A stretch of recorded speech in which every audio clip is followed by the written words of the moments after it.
Last class में हमने and किया था एंथैल्पी ऑफ फेज ट्रांजिशन पे। ठीक है, एंथैल्पी ऑफ फेज ट्रांजिशन के बाद में डिस्कशन स्टार्ट करते हैं।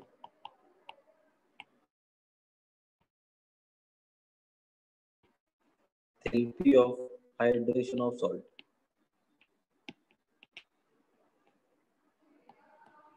Enthalpy of hydration of salt, इसका क्या मतलब है? एक सॉल्ट के हाइड्रेशन का क्या मतलब है? देखो, सॉल्ट को अगर आप हाइड्रेट कर दोगे तो जो प्रोडक्ट बनेगा उसको आप hydrated hydrated form of salt या हाइड्रेटेड सॉल्ट बोल सकते हैं, राइट? जैसे कि आपको पता होगा कि कॉपर सल्फेट जो होता है ना, कॉपर सल्फेट सॉलिड स्टेट में होता है। जब ये 5 वाटर मॉलिक्यूल गेन करता है तो ये बनता है CuSO4.5H2O। इसको आप बोलते हैं ये हाइड्रेटेड सॉल्ट है। ये अभी भी सॉल्ट ही है, सॉलिड स्टेट में ही है, बट ये हाइड्रेटेड है। तो सर सिर्फ 5 वाटर मॉलिक्यूल गेन क्यों करेगा, हमें कैसा पता चलेगा? फॉर्मूला है, दिया हुआ रहेगा क्वेश्चन में कि ये एक सॉल्ट है और ये इतने वाटर मॉलिक्यूल गेन करता है। तो आप क्या लिखेंगे? एनहाइड्रस से। यहाँ पे इस स्टेट को क्या बोलूंगा मैं? एनहाइड्रस। एनहाइड्रस मतलब जहाँ पे एक भी वाटर मॉलिक्यूल नहीं है, तो वहां से 5 वाटर मॉलिक्यूल गेन करके वो हाइड्रेटेड फॉर्म में आया। किसमें आया? हाइड्रेटेड फॉर्म में। ठीक है, तो इस रिएक्शन के अंदर जितना भी एंथैल्पी चेंज हो रहा है, ऐसा करने से जो भी एनर्जी एब्जॉर्ब या रिलीज हो रहा है, उसका आप क्या बोलेंगे? उसका बात सर ये है डेल्टा एच हाइड्रेशन। क्या है? Delta H hydration. अच्छा, किसका हाइड्रेशन है ये भी बताना पड़ेगा। कॉपर सल्फेट सॉलिड का हाइड्रेशन है सर। इसका कॉपर सल्फेट सॉलिड का। तो एंथैल्पी ऑफ हाइड्रेशन का मतलब ये हो गया कि सर एक एनहाइड्रस सॉल्ट में उतने ही वाटर मॉलिक्यूल ऐड करो जितने उसको हाइड्रेटेड फॉर्म में आने के लिए चाहिए, तो हो जाएगा। बट क्या जरूरी है कि सर एनहाइड्रस फॉर्म से स्टार्ट करें? अगर मैं चाहता, क्योंकि अल्टीमेटली मुझे CuSO4.5H2O बनाना है, तो उसके लिए मैं ऐसा भी तो कर सकता था कि CuSO4.2H2O मेरे पास था और मैंने 3H2O ऐड कर दिया उसमें। अभी भी बनेगा तो CuSO4.5H2O ही। अभी जो रिएक्शन होगा उसका क्या होगा? एंथैल्पी उसका होगा डेल्टा एच हाइड्रेशन। अच्छा, इस बार किसका हाइड्रेशन किया आपने? आपने इसका हाइड्रेशन किया, तो आप लिखेंगे CuSO4.2H2O का हाइड्रेशन। ऐसा बोल सकते हैं, है ना? और इन जनरल में अगर आपसे बात करूं, इन जनरली ऐसा होता है बेटा, इन जनरल ऐसा होता है कि जो डेल्टा एच हाइड्रेशन है वो नेगेटिव होता है ना? एंथैल्पी ऑफ हाइड्रेशन जो है वो नेगेटिव है। Negative in the sense exothermic है। तो आई थिंक ये enthalpy of hydration of salt में कोई प्रॉब्लम नहीं है किसी को? क्लैरिटी मिल रहा है, समझ आ रहा है?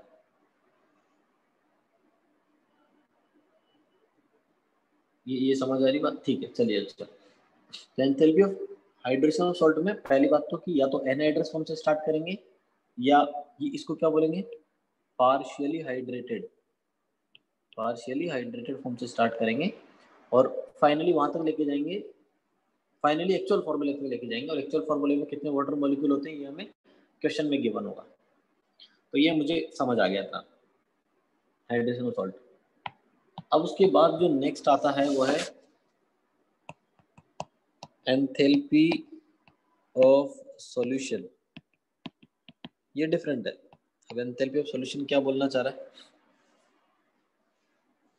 ध्यान से सुनना। एंथैल्पी ऑफ सॉल्यूशन है, it is the enthalpy change, it is the enthalpy change when one mole substance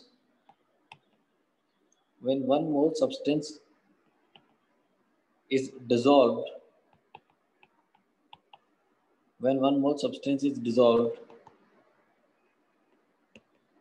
in solvent to form solution। मतलब एंथैल्पी ऑफ सॉल्यूशन मतलब सॉल्यूशन का फॉर्मेशन करना है। सॉल्यूशन का फॉर्मेशन करने के लिए आपको 1 मोल सब्सटेंस को डिसॉल्व करना है। किसमें? वाटर में। बाय डिफॉल्ट वाटर में डिसॉल्व करना है या किसी सॉल्वेंट में डिसॉल्व करना है, बट करना सिर्फ 1 मोल सब्सटेंस है। ठीक है, तो उसको आप एंथैल्पी ऑफ सॉल्यूशन बोलेंगे। और एंथैल्पी ऑफ सॉल्यूशन भी बेटा दो तरीके से हम स्टडी करेंगे। पहले मैं बात कर रहा हूँ कि आयंस का एंथैल्पी ऑफ सॉल्यूशन क्या होता है। आयन के लिए क्या होता है, जैसे मान लो कि आयन था आपके पास, इसका 1 मोल ही लेना है, डेफिनेशन बोल रहा है 1 मोल सब्सटेंस, इसका 1 मोल ही लिया, क्लोरीन गैस स्टेट में था, इसको 5 वाटर मॉलिक्यूल में मिलाया, तो जो प्रोडक्ट बनेगा वो क्या बनेगा, बोलोगे आप Cl माइनस इन 5H2, ऐसा बोलोगे। जरूरी थोड़ी है 5 वाटर मॉलिक्यूल में, अरे 10 वाटर मॉलिक्यूल में मिला दो यार, तो क्या बनेगा Cl माइनस इन 10H2। पहले वाले रिएक्शन का डेल्टा H1 है, दूसरे का डेल्टा H2 है, इतना तो क्लियर है कि delta H1 is not equal to delta H2, ये तो डिफरेंट होगा, क्योंकि पहले में सिर्फ 5 वाटर मॉलिक्यूल में मिला रहे हैं, दूसरे में ज्यादा वाटर में मिला रहे हैं, तो डिफरेंस तो आएगा। इतना क्लियर हो गया। इसका मतलब ये हुआ कि यार सर लिया तो दोनों जगह सबका 1 मोल ही था, लिया तो दोनों जगह Cl माइनस का 1 मोल ही था, फिर डिफरेंट कैसे आया, सॉल्वेंट का अमाउंट डिफरेंट था इसलिए। तो क्या इसका मतलब ये बोला जाएगा कि डेल्टा एच सॉल्यूशन या enthalpy of solution, enthalpy of solution जो है वो इस पे भी डिपेंड करेगा कि कितना सॉल्वेंट आपने लिया है। एंथैल्पी ऑफ सॉल्वेंट इस पे भी डिपेंड करेगा कि कितना आपने सॉल्वेंट लिया है। समझ रहे बात। और जब ज्यादा सॉल्वेंट लेंगे ना तो एंथैल्पी ऑफ सॉल्यूशन भी ज्यादा होगा। एक्चुअली में एंथैल्पी ऑफ सॉल्यूशन जो है उसका जो मोड होता है, यहाँ पे मैं नीचे लिख देता हूँ, अमाउंट ऑफ वाटर एडेड, कि कितना वाटर मॉलिक्यूल आप ऐड कर रहे हो, धीरे धीरे बढ़ता है बेटा, बढ़ता है बढ़ता है, उसके बाद जाके कांस्टेंट हो जाता है। तो आप देख सकते हैं कि जैसे जैसे वाटर मॉलिक्यूल ऐड कर रहे हो ना आप ज्यादा, एंथैल्पी ऑफ सॉल्यूशन भी इंक्रीज हो रहा है।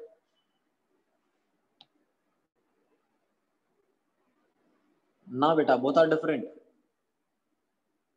Both are different. ठीक है, 3 एंथैल्पी है, तीनों थोड़ी कंफ्यूजिंग है, मैंने इसीलिए लास्ट क्लास में बताया नहीं था ये, क्योंकि मुझे मालूम था कि जब बताना है तो तीनों एक साथ बताना पड़ेगा। एक हाइड्रेशन ऑफ सॉल्ट, एक सॉल्यूशन, और एक डाइल्यूशन। हाइड्रेशन ऑफ सॉल्ट जब भी पढ़ा है तो क्लियर रखना है कि या तो एनहाइड्रस या पार्शियली हाइड्रेटेड फॉर्म से आपको हाइड्रेटेड फॉर्म में आना है। ठीक है, एंथैल्पी ऑफ सॉल्यूशन जब भी माइंड में आए तो दो केस माइंड में आएंगे। सर ने अभी तक आयंस वाला पढ़ाया है कि आयन के 1 मोल को डिसॉल्व करना है वाटर में, अब वाटर कितना लिया जाएगा ये भी डिसाइड करना पड़ेगा, क्योंकि वाटर ज्यादा तो एंथैल्पी ऑफ सॉल्यूशन ज्यादा, वाटर कम तो एंथैल्पी ऑफ सॉल्यूशन कम। मतलब सिर्फ आयन के 1 मोल पे डिपेंड नहीं कर रहा, सॉल्वेंट कितना लिया उस पर भी डिपेंड कर रहा है। अच्छा एक बात बताइए, आयन का 1 मोल है, पहला क्वेश्चन देखिए, पहला वाला क्वेश्चन, यहाँ पे Cl माइनस 1 मोल है, क्लोरीन के 5 वाटर मोलिक्यूल है, ये बन गया, ये डेल्टा H1 मान लो x आया। मैंने क्या किया, Cl माइनस के 2 मोल लिए और H2O 10 कर दिए, ये भी 2 हो गया, तो रिएक्शन का एंथैल्पी कितना हो जाएगा,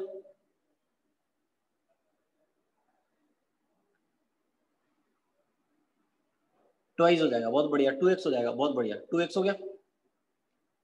सोचो, मतलब आपको Cl माइनस को भी दुगना करना पड़ेगा, वाटर मॉलिक्यूल भी दुगने करने पड़ेंगे, तब जाके एंथैल्पी ट्वाइस होगा। अब आपने एक और इमेजिन इमेजिन करो कि आपने Cl माइनस तो ट्वाइस कर दिया, Cl माइनस तो दुगना कर दिया, बट वाटर आपने 5 मोल ही लिए, 5 मॉलिक्यूल ही लिए, तो इतना तो क्लियर है कि सर दुगना तो नहीं होगा, क्योंकि दुगना तो ट्वाइस तो तब होगा जब 10 वाटर मॉलिक्यूल लेते, तो ट्वाइस तो नहीं होगा, ये तो क्लियर है।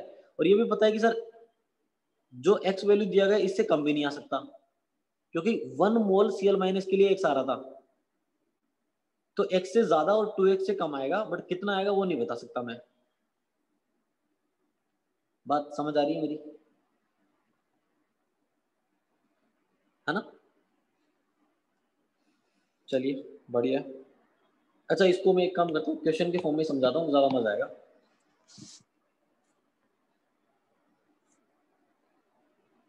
एक क्वेश्चन है कि एक आयन है ना, 1 मोल आयन, उसको मिक्स किया 1 लीटर वाटर के साथ, तो कुछ तो प्रोडक्ट बना, और एनर्जी जो इवॉल्व हुई वो माइनस वो हीट रिलीज लिख देता हूँ या हीट इवॉल्व लिख देता हूँ। जब मैं बोल रहा हूँ ऑलरेडी कि इवॉल्व हो रही है तो मैग्नीट्यूड से मतलब है एक्स इवॉल्व हो रही है। तो फर्स्ट पार्ट ये बोल रहा है कि अगर आयन 2 मोल लिया जाता और वाटर 2 लीटर लिया जाता तो एंथैल्पी कितना, हीट कितना इवॉल्व होता, जल्दी बताइए। 2x होता, बहुत बढ़िया। अब बोल रहा हूं कि आयन तो 2 मोल ही लिया बट वाटर सिर्फ 1 लीटर लिया, तो कितना आएगा? x से 2x के बीच में आएगा बेटा, क्योंकि देखो दोनों पे डिपेंड कर रहा है ना, आयन के मोल पे भी डिपेंड करता है, वाटर के अमाउंट पे भी डिपेंड करता है। अब पहले वाले में वाटर का अमाउंट 1 था, यहाँ तो 1 ही लिया आपने, ये तो क्लियर है। आपने आयन के मोल्स तो बढ़ा दिया ना 1 से 2, तो ज्यादा आयन है तो अब ज्यादा अमाउंट को डिसोल्व करना पड़ेगा। डिफाइन तो 1 मोल के लिए हो रहा है कि 1 मोल के लिए x हो रहा है, तो 2 मोल के लिए 2x होना चाहिए था। बट 2x तो तब होता जब सर वाटर भी दुगना करना पड़ता आपको, आपने वाटर दुगना नहीं किया, इसका मतलब 2x तो नहीं होगा। और ये भी क्लियर है कि x भी नहीं होगा, क्योंकि x तो 1 मोल के लिए था, तो x और 2x के बीच में आ जाएगा। अब कितना आएगा नहीं बता सकते, कितना एग्जैक्ट आएगा नहीं बता सकते। थर्ड वाला सोचिए कि आयन तो 1 मोल ही लिया और यहाँ पे मान लीजिए कि हाँ आयन तो 1 मोल ही लिया और उसको 2 लीटर वाटर के साथ मिक्स कर दिया। अब बताइए क्या होगा?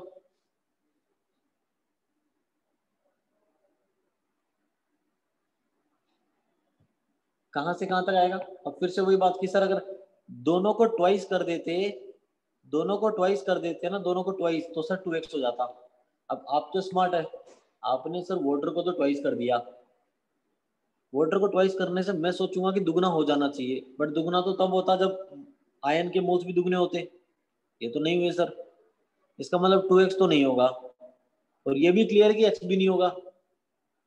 क्यों? क्योंकि वाटर मॉलिक्यूल 1 लीटर से 2 लीटर हो गए ना, वाटर के बढ़ने से डेल्टा एस हाइड्रेशन तो बढ़ता है, अभी ग्राफ देखा ना पीछे, तो सर x से ज्यादा होगा 2x से कम आएगा, x से ज्यादा और 2x से कम, जैसा बिल्कुल पहले था वैसा ही है।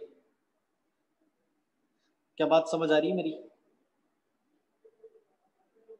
ठीक है, तो ये आयन का हाइड्रेशन देखो, अ, हम पढ़ रहे हैं एंथैल्पी ऑफ सॉल्यूशन, और एंथैल्पी ऑफ सॉल्यूशन में आपने आयंस के बारे में पढ़ा। अब मैं डायरेक्टली चल रहा हूँ कंपाउंड्स के बारे में। कंपाउंड्स का क्या है इसको ध्यान से समझना, कंपाउंड के हाइड्रेशन का क्या मतलब है। देखो आयनिक कंपाउंड ले लेते हैं, एक कंपाउंड है CuSO4 सॉलिड, इसका हाइड्रेशन का मतलब है कि इसमें बहुत सारा वाटर मिलाओ, इतना वाटर मिलाओ कि ये जो आयनिक कंपाउंड है ये अपने आयंस में ब्रेक हो जाए, Cu+2 एक्वस और सल्फेट एक्वस में ब्रेक हो जाए। इसका क्या मतलब है? इसका मतलब है ये रिएक्शन का जो एंथैल्पी होगा इसे ही आप बोलेंगे एंथैल्पी ऑफ सॉल्यूशन, जो कि हम पढ़ रहे हैं, जो हम पढ़ रहे हैं वही है। पर हमें पता है कि यार CuSO4 सॉलिड को डायरेक्टली पानी में मिला के एक्वस थोड़ी बन जाएगा, पहले तो सॉलिड जो है उसको ब्रेक करते हैं, तो Cu+2 गैसीय स्टेट में बनता है, सल्फेट गैसीय स्टेट में बनता है, फिर गैसीय स्टेट में आने के बाद उनका हाइड्रेशन होता है, तो वहां पे पहुंचेगा। तो पहले सॉलिड से गैसीय स्टेट में लाने के लिए क्या करना पड़ेगा? अरे लेटिस एनर्जी जानते हो ना यार, एक आयनिक कंपाउंड को उसके गैसियस कैटायन या एनायन में ब्रेक करने के लिए लेटिस एनर्जी देनी पड़ती है, और जैसे गैसीय स्टेट में आ गया उसका हाइड्रेशन करना पड़ेगा, हाइड्रेशन करना पड़ेगा, तो हाइड्रेशन करने से क्या हो जाएगा, वो Cu+2 एक्वस और सल्फेट एक्वस में चला जाएगा। इसका मतलब तो ये हो गया कि सर डेल्टा एच हाइड्रेशन जो सॉल्यूशन था डायरेक्टली किसके इक्वल होगा, वो lattice energy plus delta H hydration के इक्वल होगा।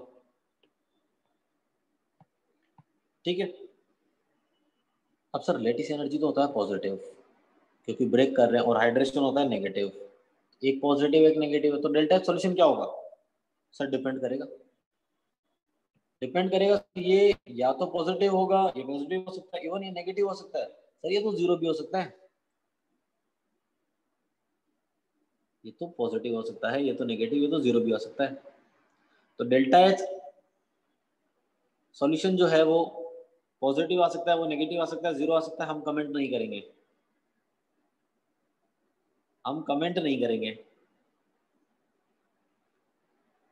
एक बार मैं हाइड्रेशन और सॉल्यूशन का एक एग्जांपल लेके दोनों में डिफरेंस बता दे रहा हूँ आपको ताकि समझ आ जाए कि CuSO4 सॉलिड जो था उसमें 5 वाटर मॉलिक्यूल ऐड किए थे तो बन रहा था CuSO4.5H2O। उसको क्या बोला था? डेल्टा H हाइड्रेशन बोला था। किसका हाइड्रेशन? कॉपर सल्फेट का। ठीक है, बट अगर जो 5H2O बन गया उसके बाद उसमें थोड़ा बहुत भी वाटर ऐड करें, वाटर ऐड करने से क्या बन जाएगा? Cu+2 एक्वा स्टेट में आ जाएगा और सल्फेट माइनस एक्वा स्टेट में आ जाएगा। इसको क्या बोलोगे? इसको बोलोगे कि सर ये डेल्टा H ऑफ सॉल्यूशन है। और किसका सॉल्यूशन है? सर ये कॉपर सल्फेट डॉट 5H2O का सॉल्यूशन है। इसी का तो सॉल्यूशन है, इसी का तो 1 मोल ऐड किया। देखो बात समझ आ रही है?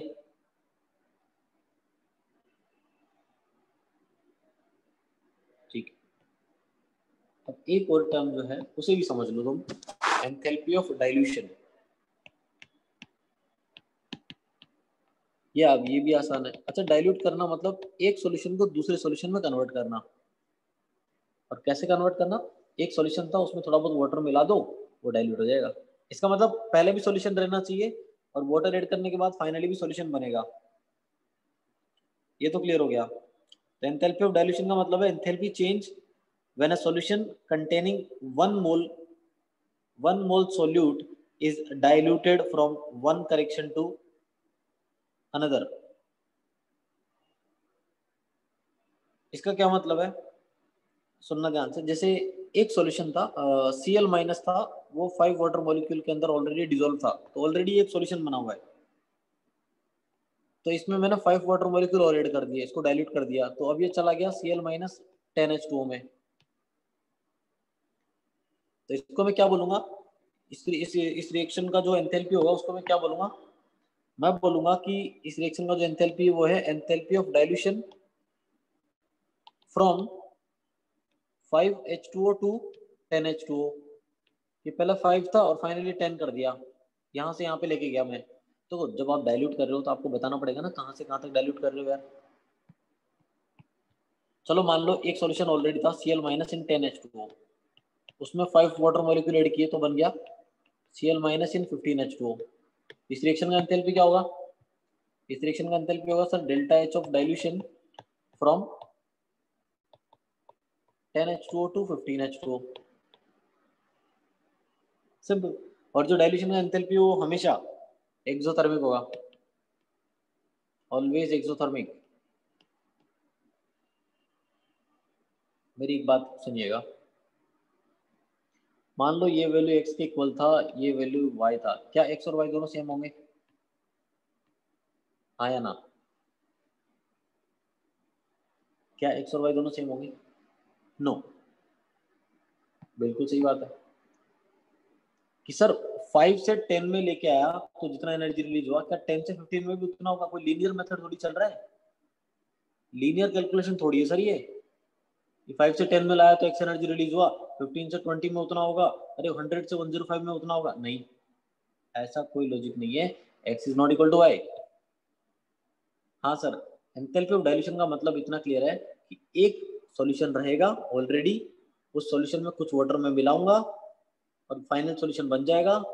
जब भी मैं एंथैल्पी ऑफ डाइल्यूशन मेंशन कर रहा हूँ मुझे बताना पड़ेगा कि कहाँ से कहाँ तक मैं लेके जा रहा हूँ, कि 10 वाटर मॉलिक्यूल से 15 लेके जा रहा हूँ या 10 से 100 लेके जा रहा हूँ या 10 से 1000 लेके जा रहा हूँ। दूसरी बात सर, मुझे ये भी ध्यान रखना है कि जो भी सॉल्यूशन है उस पहले जो भी सॉल्यूशन लिया था उस सॉल्यूशन में सोल्यूट का सिर्फ 1 मोल होना चाहिए।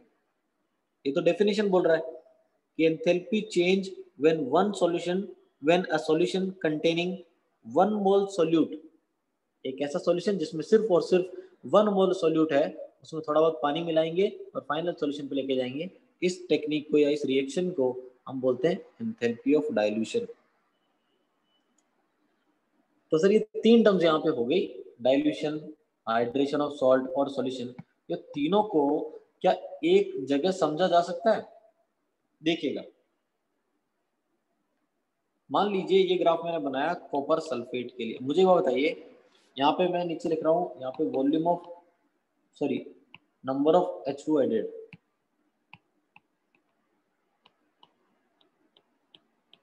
आपने कॉपर सल्फेट में जब 5 वाटर मॉलिक्यूल ऐड किए थे और इधर जब 5 वाटर मॉलिक्यूल ऐड किए तब क्या हो रहा था सर? 5 वाटर मॉलिक्यूल ऐड करने पे जो एंथैल्पी मिल रही थी उसको तो बोलते हैं एंथैल्पी ऑफ हाइड्रेशन बोलते हैं, क्योंकि सर 5 वाटर मॉलिक्यूल गेन करने के बाद वो हाइड्रेशन होता है उसका, ठीक है। अगर आपने 7 वाटर मॉलिक्यूल ऐड किए होते तो कहाँ पे जाता सर?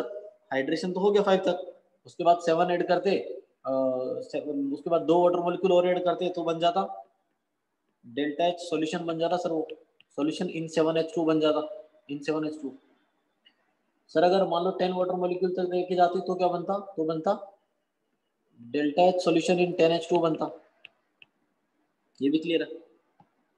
हाँ, ये वाले पॉइंट और इस वाले पॉइंट के बीच में जो डिफरेंस है इसको क्या बोलेंगे? इसको बोलेंगे डेल्टा एच डाइल्यूशन। यहाँ से यहाँ तक से डाइल्यूट हो रहा है, कहाँ? Delta H dilution. और वो भी मेंशन करना पड़ेगा कि सर ये डेल्टा एच डाइल्यूशन है from 7H2O to 10H2O। Water बढ़ गया, डाइल्यूट हो गया। एक ही ग्राफ में मैंने डाइल्यूशन, हाइड्रेशन और सॉल्यूशन तीनों एक्सप्लेन कर दिया कि तीनों का मीनिंग क्या है।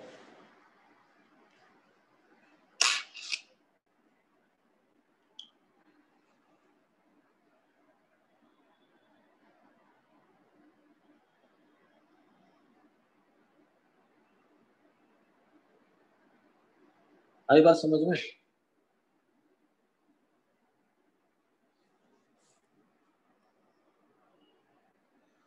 चलिए बहुत बढ़िया। नेक्स्ट हमारा जो टारगेट है बेटा, ये नोट्स आपको दे दिए जाएंगे, टेंशन नहीं लेना है आपको। थर्मोकेमिस्ट्री के नोट्स पूरे मिलेंगे आपको। नेक्स्ट आपका है एंथैल्पी ऑफ न्यूट्रलाइजेशन। अच्छा, न्यूट्रलाइजेशन का मतलब होता है एसिड बेस का रिएक्शन। किसका? और इसको कैसे लिखते हैं? Delta H neutralisation. ना, enthalpy of neutralisation is basically, neutralisation क्या होता है? Neutralisation is basically reaction of acid and base, है ना। वो चाहे स्ट्रॉन्ग हो दोनों या दोनों में से कोई एक वीक हो या दोनों वीक हो, जो भी है चलेगा। डेफिनेशन इसका बड़ा अजीब सा है। अजीब सा मतलब कि enthalpy change when one equivalent acid is mixed with one equivalent base। इसका कहने का मतलब है कि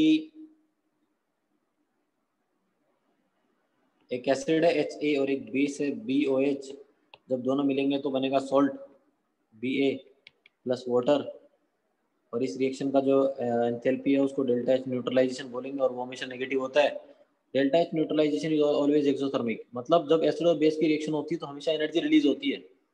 जब भी एसिड और बेस की रिएक्शन होगी हमेशा एनर्जी रिलीज होगी। अब सर ये डेल्टा एच न्यूट्रलाइजेशन डिपेंड किस पे करता है? ये डेल्टा एच न्यूट्रलाइजेशन डिपेंड किस पे करता है? पहला पॉइंट, स्ट्रेंथ पे डिपेंड करता है। किसका स्ट्रेंथ? एसिड और बेस का स्ट्रेंथ, की दोनों स्ट्रॉन्ग है दोनों वीक है, या दोनों में से कोई एक वीक है कोई एक स्ट्रॉन्ग है। ऑब्वियस सी बात है, ज्यादा स्ट्रॉन्ग है जल्दी रिएक्ट करेंगे, वीक है कम थोड़ा स्लोली रिएक्ट करेंगे। सेकंड, ये डिपेंड करता है concentration of acid and base पे भी, कि एसिड और बेस का कॉन्सेंट्रेशन कितना कितना लिया उस पर भी डिपेंड करता है, ठीक है। बट कॉन्सेंट्रेशन वाला फैक्टर उतना इंपॉर्टेंट नहीं है, क्योंकि कॉन्सेंट्रेशन की वजह से एंथैल्पी ऑफ न्यूट्रलाइजेशन में ज्यादा चेंज नहीं आता। तो अब कॉन्सेंट्रेशन पे फोकस ना करते हुए हमारा फोकस पूरा स्ट्रेंथ ऑफ एसिड और बेस पे रहेगा, है ना। हम कॉन्सेंट्रेशन ऑफ एसिड या बेस की बात नहीं करेंगे, क्योंकि कॉन्सेंट्रेशन की वजह से चेंज तो आता है बट इतना कम चेंज आता है कि आप उसको नेग्लेक्ट कर सकते हैं, ठीक है सर। तो अब इसका मतलब स्ट्रेंथ की बात कर रहे हैं, और स्ट्रेंथ की बात कर रहे हैं तो आपके माइंड में दो ही बातें आती है कि या तो स्ट्रॉन्ग होगा या वीक होगा। अब ये स्ट्रॉन्ग और वीक का क्या मतलब है? स्ट्रॉन्ग एसिड, मान लीजिए स्ट्रॉन्ग एसिड का मतलब है जो 100% डिसोसिएट हो जाए। मतलब 100% डिसोसिएट मतलब अगर उस एसिड के 50 मॉलिक्यूल लिए हैं तो सभी के सभी मॉलिक्यूल जो है H+ रिलीज कर दे। और वीक एसिड का क्या मतलब है? जो लेस देन 100% डिसोसिएट होता है। लेस देन 100 मतलब कि जैसे 100 जिसने जैसे कि एक एसिड के 50 मॉलिक्यूल लिए और 50 में से सिर्फ 20 मॉलिक्यूल ही डिसोसिएट हुए, तो बाकी 30 क्यों नहीं हुए? बाकी 30 नहीं हुए क्योंकि वो वीक एसिड था। तो वीक एसिड में क्या होगा, जितने मॉलिक्यूल लोगे पूरे डिसोसिएट नहीं होंगे, बट स्ट्रॉन्ग में पूरे डिसोसिएट होंगे। चलिए ठीक है, इतना तो समझ आया हमें। डेफिनेशन में ये क्यों लिखा है कि वन इक्विवेलेंट एसिड और वन इक्विवेलेंट बेस, ये क्यों लिखा है? ये इसलिए लिखा है, एक्चुअली में वो बोलना चाह रहा है कि enthalpy change when 1H plus reacts with 1OH minus. वो ये बोलना चाह रहा है कि H प्लस भी एक होना चाहिए और OH माइनस भी अकेला होना चाहिए, वो दोनों रिएक्ट करेंगे। क्योंकि ये इसलिए बोला उसने, क्योंकि माइंड में क्या होता है ना, आप ऐसा सोचते हैं कि H2SO4 ले लिया और NaOH ले लिया, यार H2SO4 के तो यहाँ से तो 2H प्लस आएंगे, यहाँ से तो OH माइनस अकेला आया। अब क्या करें? अब क्या करें? तो उसने बोला कि एसिड और बेस कोई सा ही लो, एक एसिड लो एक बेस लो, कोई सा ही लो, मुझे फर्क नहीं पड़ता। मैंने ये डिफाइन किया है कि 1H प्लस जो है 1OH माइनस के साथ रिएक्ट करेगा, तब जो एनर्जी रिलीज होगा, उसे एंथैल्पी ऑफ न्यूट्रलाइजेशन बोलेंगे। या फिर दूसरे तरीके से समझो, ये जो मैंने लिखा ना अभी H2SO4 और NaOH, इसका भी वन इक्विवेलेंस, इसका भी वन इक्विवेलेंस। एक बात बताना मुझे, आप लोग तो समझदार हैं, इक्विवेलेंस में, अच्छा मैं पूछ रहा हूं आप बताइएगा, अगर वन इक्विवेलेंस H2SO4 है तो H प्लस का इक्विवेलेंस कितना होगा? H प्लस का इक्विवेलेंस कितना होगा? अगर वन इक्विवेलेंट, जैसे मोल होता है ना यार, मोल के टर्म में अलग सोचते हैं कि वन मोल इतना है, तो उसमें तो वैसे ही वन इक्विवेलेंट अगर H2SO4 है तो उसमें कितना इक्विवेलेंट H प्लस का होगा? वन ही होगा। क्या आपको याद है AXBY वाला एग्जांपल रेडॉक्स में, कि equivalence of AXBY is equals to, मैंने लिखा था equivalence of A is equals to, लिखा था मैंने इक्विवेलेंस ऑफ B। क्या मैंने ऐसे पहले x लिखा था क्या कि x इंटू ए का इक्विवेलेंस? नहीं ना, मैंने x नहीं लिखा ना। मैंने ये भी बोला था कि यार जब आप इक्विवेलेंस बोल ही रहे हो तो आप ये नंबर क्यों देख रहे हो, क्योंकि इक्विवेलेंस तो डिपेंड ही नहीं करता इन नंबर पे। इक्विवेलेंस निकालने के लिए रिएक्शन बैलेंस थोड़ी करते हो हम, नहीं करते ना। इक्विवेलेंस इन नंबर पे डिपेंड ही नहीं करता। Equivalence of H2SO4 is equal to equivalence of H plus is equal to equivalence of sulphur is equal to equivalence of oxygen होगा। सर ये क्या बोल रहे हो, कुछ नहीं समझ आ रहा। कोई दिक्कत नहीं, दूसरा तरीका देखो। अरे इक्विवेलेंस अगर H2SO4 को पता है तो क्या मोल निकाल सकते हो? बिल्कुल sir. Sir mole into n factor होता है इक्विवेलेंस। तो मोल निकालना चाहता हूँ, एन फैक्टर H2SO4 का 2 होगा क्योंकि 2H प्लस है, इक्विवेलेंस 1 है, तो सर मोल कितना हो गया? 1/2, 1/2 मोल हो गया। अब मुझे बताओ कि 1/2 मोल H2SO4 में H प्लस के मोल कितने होंगे? 1/2 मोल H2SO4 में H प्लस के मोल कितने होंगे, जल्दी बताओ।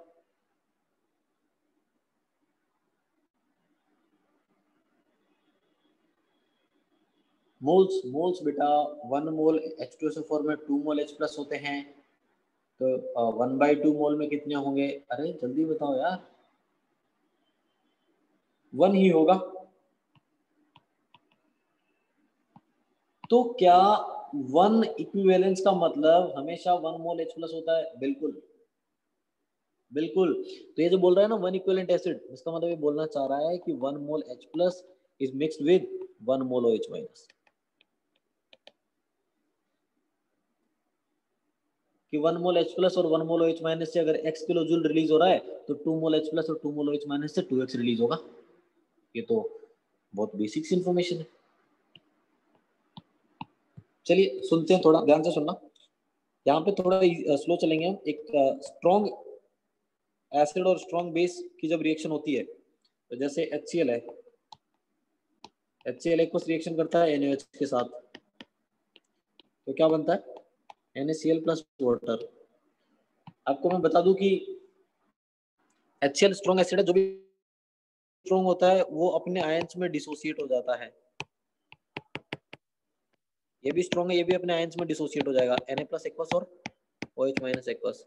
NaCl भी स्ट्रॉन्ग है, ये भी Na+ और Cl- में डिसोसिएट हो जाएगा। वाटर तो वीक होता है, वाटर को एज इट इज रहना, तो वाटर तो वैसे भी सॉल्वेंट है। तो जैसे ये रिएक्शन लिखी आप देखो कि Cl- से Cl- राइट में कैंसिल, Na+ से Na+ कैंसिल, फाइनली क्या बचा, फाइनली बचा कि sir H+ aqueous reacts with OH- aqueous gives water.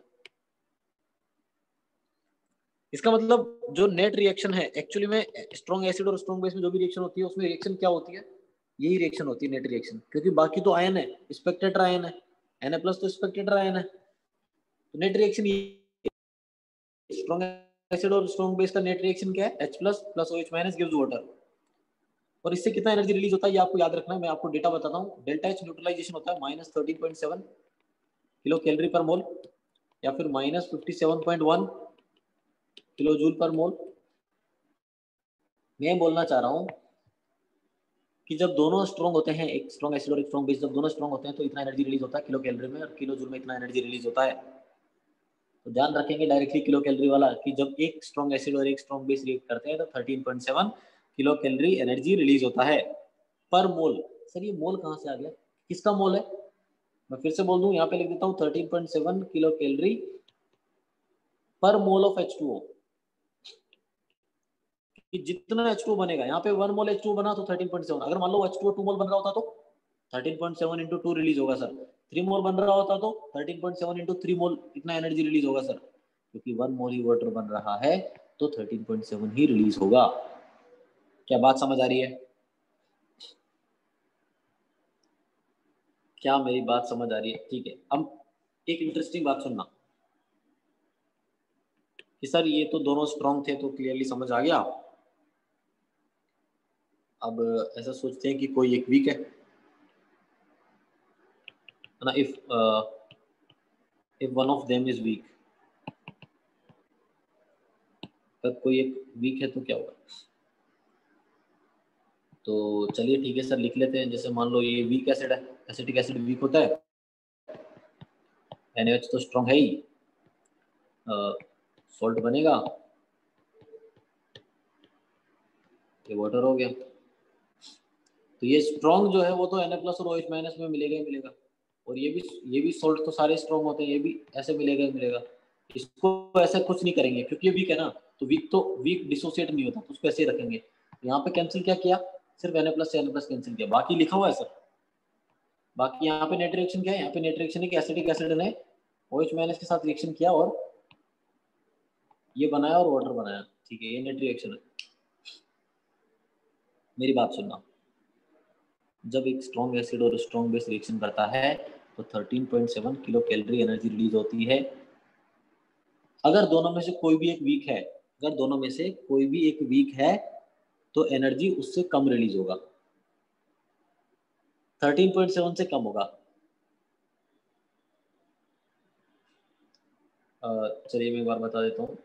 पहली बात तो जैसा कि मैंने बताया, ये one of them is weak, यहाँ पे तो जो बेटा ये है ये वीक एसिड है और ये स्ट्रॉन्ग बेस है। मैंने बताया स्ट्रॉन्ग बेस हमेशा 100% डिसोसिएट रहता है, तो जो 100% डिसोसिएट का मतलब है कि इससे Na+ और OH- मिलेगा। और सॉल्ट भी हमेशा स्ट्रॉन्ग होते हैं, सॉल्ट भी हमेशा 100% डिसोसिएटेड रहते हैं, सभी सॉल्ट, ये भी आयन के फॉर्म में रहेगा। बट इसको आयन के फॉर्म में नहीं लिख सकते, क्यों, क्योंकि ये वीक है, वीक डिसोसिएट नहीं होता, इसको ऐसे ही रखेंगे। तो आप किसको कैंसिल करेंगे, Na+ से Na+ कैंसिल हो सकता है और कुछ कैंसिल नहीं होगा, बाकी एज इट इज लिख दो, कि इसको एज इट इज लिख दिया एसिटिक एसिड, यहाँ पे सिर्फ OH- बच गया, OH- रिएक्ट विद, ये बन गया यहाँ पे एसीटेट, ठीक है सर, एसीटेट प्लस ये वाटर था, वाटर लिख दिया एज इट इज। अभी समझ आया, हाँ। मेरी बात सुनना, ये जो मैं बोल रहा हूँ उसको सुनोगे सब समझ में आएगा, कि जब दोनों स्ट्रॉन्ग थे तो 13.7 किलो कैलोरी इतना एनर्जी रिलीज हो रहा था। जब दोनों में से कोई भी एक वीक होगा ना तो इससे कम रिलीज होता है। जैसे मान लो मैंने बोला कि सिर्फ 12 किलो जूल ही रिलीज हुआ, 12 किलो कैलोरी ही रिलीज हुआ। जब भी दोनों में से कोई एक वीक होगा तो इस 13.7 से कम एनर्जी रिलीज होगा। कितना रिलीज हुआ, मान लो 12 किलो कैलोरी रिलीज हुआ, तो आप बोलोगे सर ये डिफरेंस 1.7, ये 1.7 कहाँ गया, ये 1.7 जब स्ट्रॉन्ग थे तब तो 13.7 रिलीज हो रहा था, अब दोनों में से एक भी वीक लिया तो सिर्फ 12 रिलीज हुआ। सर ये कम कैसे हो गया, ये 1.7 कम रिलीज क्यों हुआ, कहाँ गया 1.7? ये जो 1.7 है बेटा, ये 1.7 एनर्जी जो भी वीक था, यहाँ पे वीक कौन है, एसिड वीक है, जो वीक होता है ना उसको डिसोसिएट करने के काम में आता है, क्योंकि वीक इलेक्ट्रोलाइट है ना, वीक एसिड है ना, डिसोसिएट तो होगा नहीं, वो H प्लस तो देगा नहीं, उसको H प्लस, उससे H प्लस निकालने के लिए कुछ तो एनर्जी देनी पड़ेगी ना। तो ये जो 1.7 कम हुआ है ना, ये 1.7 एनर्जी कहाँ पे यूज की गई है, ये 1.7 एनर्जी एक्चुअली में यूटिलाइज की गई है, यूज की गई है उस वीक सब्सटेंस को डिसोसिएट करने में। इसको हम बोलेंगे कि 1.7 क्या है, एक्चुअली में 1.7 is dissociation energy of weak acid, या फिर ionisation enthalpy of weak acid. आपसे कोई पूछ ले कि ये क्वेश्चन है, 12 किलो कैलोरी एनर्जी रिलीज हो रही है, बताइए उस वीक एसिड के डिसोसिएट करने में कितना काम आएगा, आप बोलोगे कि सर 13.7 होना चाहिए था, सिर्फ 12 भी रिलीज हुआ, मतलब 1.7 कहीं चला गया, तो 1.7 पक्का वहीं पे गया होगा उसको डिसोसिएट करने में। तो 1.7 क्या हो गया, 1.7 हो गया आयोनाइजेशन एंथैल्पी, किसका, वीक एसिड का। वीक एसिड को आयनाइज करने के लिए जो एनर्जी चाहिए था वो हो गया। तो ionisation of weak acid, ionisation energy of weak acid कितना हो गया, यहाँ पे 1.7 हो गया। ये बात समझ में आई क्या, मुझे इतना बताओ कि जब मैं बोल रहा हूँ क्या ये समझ आ रहा है? आप एक्सपेक्ट कर रहे थे 13.7, बट उससे कम रिलीज होगा, जितना भी कम होगा वो वैल्यू कहाँ पे काम में आ रहा है, वो वीक एसिड को डिसोसिएट करने की काम आ रहा है। तो बेटा ऐसा लिख सकते हैं कि delta H neutralisation is equals to delta H ionisation, ना, आयोनाइजेशन प्लस यहाँ पे -13.7 किलो कैलोरी। सर ये एक्सप्रेशन का क्या मतलब है, देखो ये एक्सप्रेशन फालतू ही लिखा है वैसे तो, अगर आपको कॉन्सेप्ट क्लियर है इस एक्सप्रेशन की जरूरत नहीं है। जैसे अभी थोड़ी देर पहले लिखा था मैंने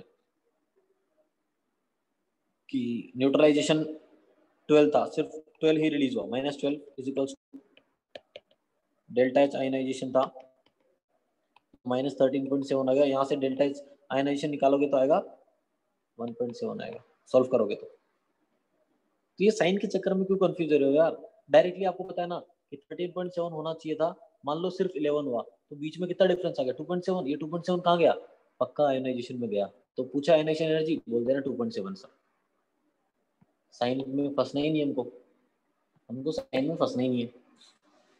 बात समझ में आ रही है?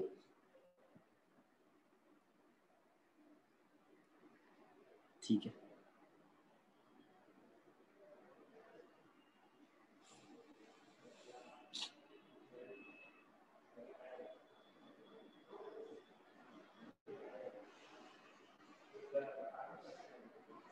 अब आपसे आपसे पूछ रहा हूं मैं,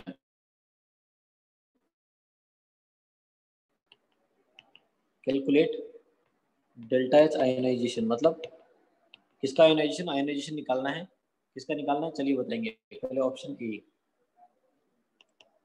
10 kilo calorie heat is evolved when 1 mole NH4OH is mixed with excess of HCl। बताइए क्या आंसर होगा इसका।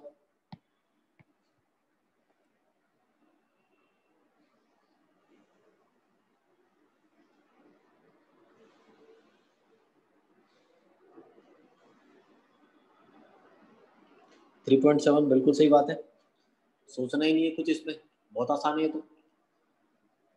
कि सर होना चाहिए था 13.7, जब एक एसिड और एक बेस रिएक्ट कर रहा है तो 13.7 होना चाहिए था ना सर, ये तो 10 ही हुआ, ये 3.7 कहाँ गया, ये तो आयनाइजेशन में काम आ गया। तो डेल्टा एच आयनाइजेशन कितना हो गया,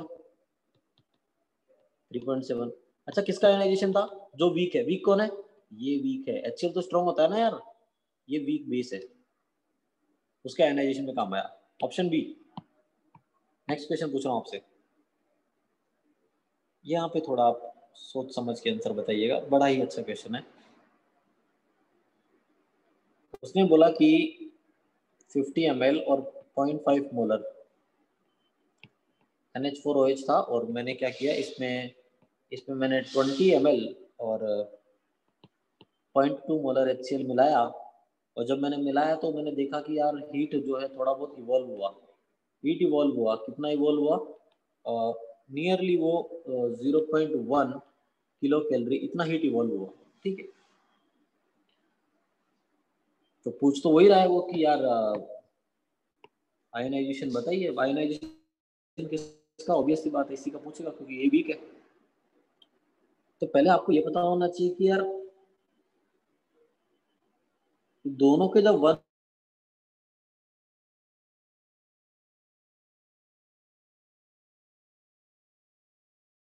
पता होना चाहिए, और मान लो वो आया 9, तो आप बोलोगे, एक बार फिर से मैं रिपीट कर देता हूँ। इस क्वेश्चन में आपको आयनाइजेशन पूछा है तो आपको ये पता होना चाहिए कि एक्चुअली 13.7 रिलीज होता है। इस रिएक्शन में कितना, जो 0.1 लिखा हुआ है ना बेटा, ये 1 मोल के लिए थोड़ी लिखा हुआ है यार। 1 मोल के लिए कितना रिलीज होता है ये पता होना चाहिए ना, हमें तो ये तो नहीं दिया हुआ, तो हम 1 मोल के लिए निकालेंगे कितना रिलीज हुआ था। अच्छा, वॉइस ब्रेक हो रहा, थोड़ा वेट कीजिए ना, 1 मिनट।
हाँ,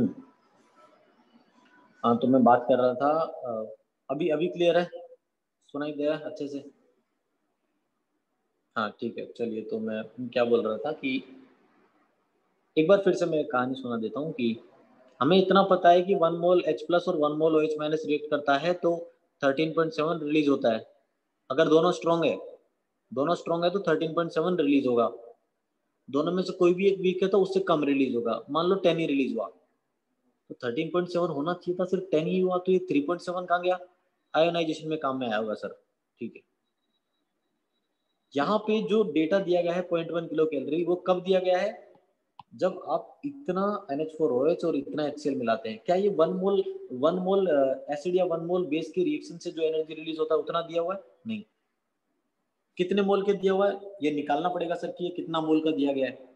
NH4OH का कितना मोल हो गया यहाँ से? 500 इंटू 0.5 मिली मोल्स होगा बेटा। ये एक काम करते हैं, मोल्स ही निकाल लेते हैं। तो मोल्स निकालने के लिए वॉल्यूम कितना हो गया? हाफ लीटर हो गया, और 0.5 सोल्व करोगे तो ये आएगा 0.25 मोल्स है सर ये। और इसका कितना होगा ये सर? ये है 200 ml, मतलब 1/5 लीटर इंटू 0.2, तो ये आएगा सर 0.04। लिमिटिंग रिएजेंट कौन है बेटा? ये लिमिटिंग रिएजेंट है HCl। तो लिमिटिंग रिएजेंट के हिसाब से बताएंगे कि सर जो आपने 0.1 किलो कैलोरी बोला है, ये तो सर 0.04 मोल के लिए है। ये तो सिर्फ 0.04 मोल के लिए है। 1 मोल के लिए कितना रिलीज होगा? 1 मोल के लिए होगा 0.1 डिवाइड बाय 0.04, आंसर आएगा 2.5 किलो कैलोरी। कि जब 1 मोल रिएक्ट करेंगे ना दोनों के, तब एनर्जी रिलीज होगा 2.5 किलो कैलोरी। होना कितना चाहिए था? 13.7। ये बाकी कहाँ गया आयनाइजेशन में? तो आयनाइजेशन का एनर्जी कितना हो गया? आंसर बताइए, आयोनाइजेशन का एनर्जी कितना हो गया?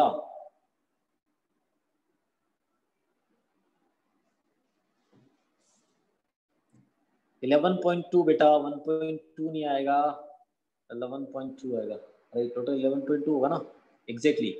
सो लाइक 13.7 में से आपको माइनस करना है 2.5, सो आएगा 11.2। 11.2 किलो कैलोरी जो है ये एनर्जी यूज हुआ है डिसोसिएशन में। ठीक है, कुछ और क्वेश्चन सॉल्व करेंगे इसके बारे में हम एसिड बेस की, क्योंकि थोड़ा अच्छा टॉपिक है ये, मुझे तो पर्सनली अच्छा लगता है। तो क्वेश्चन चलिए मान लीजिए आपको आपके सामने लिखा गया है, कैलकुलेट, आप लोग सॉल्व करेंगे, सोचना, बड़ा अच्छा क्वेश्चन है। Calculate delta H ionisation of H2C2O4 if 23 kilocalorie heat is evolved when 1 mole is neutralized by NaOH। तो NaOH के बारे में तो कुछ बोला नहीं उसने यार, बट उसने बोला कि 1 मोल एसिड का न्यूट्रलाइज करना है, तो 1 मोल एसिड से कितने मोल H+ मिलेंगे,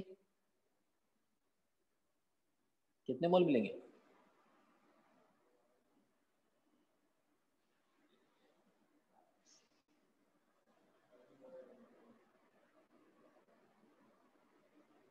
अरे 1 मोल एसिड से कितने मोल H+ मिलेंगे,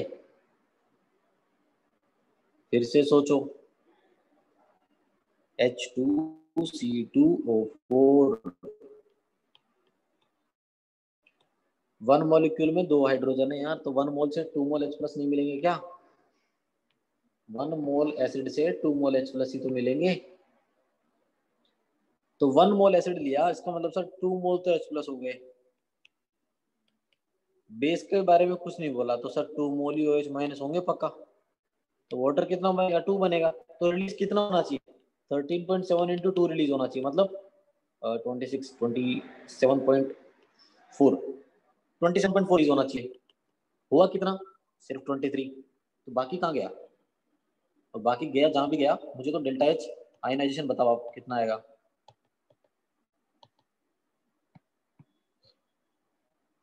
4.4 होगा, बिल्कुल सही बात है। 27.4 में से 23 माइनस किया तो टोटल 4.4 आएगा। 4.4 किलो कैलोरी एनर्जी जो था वो आयनाइजेशन में काम आया, राइट।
ये समझ आया,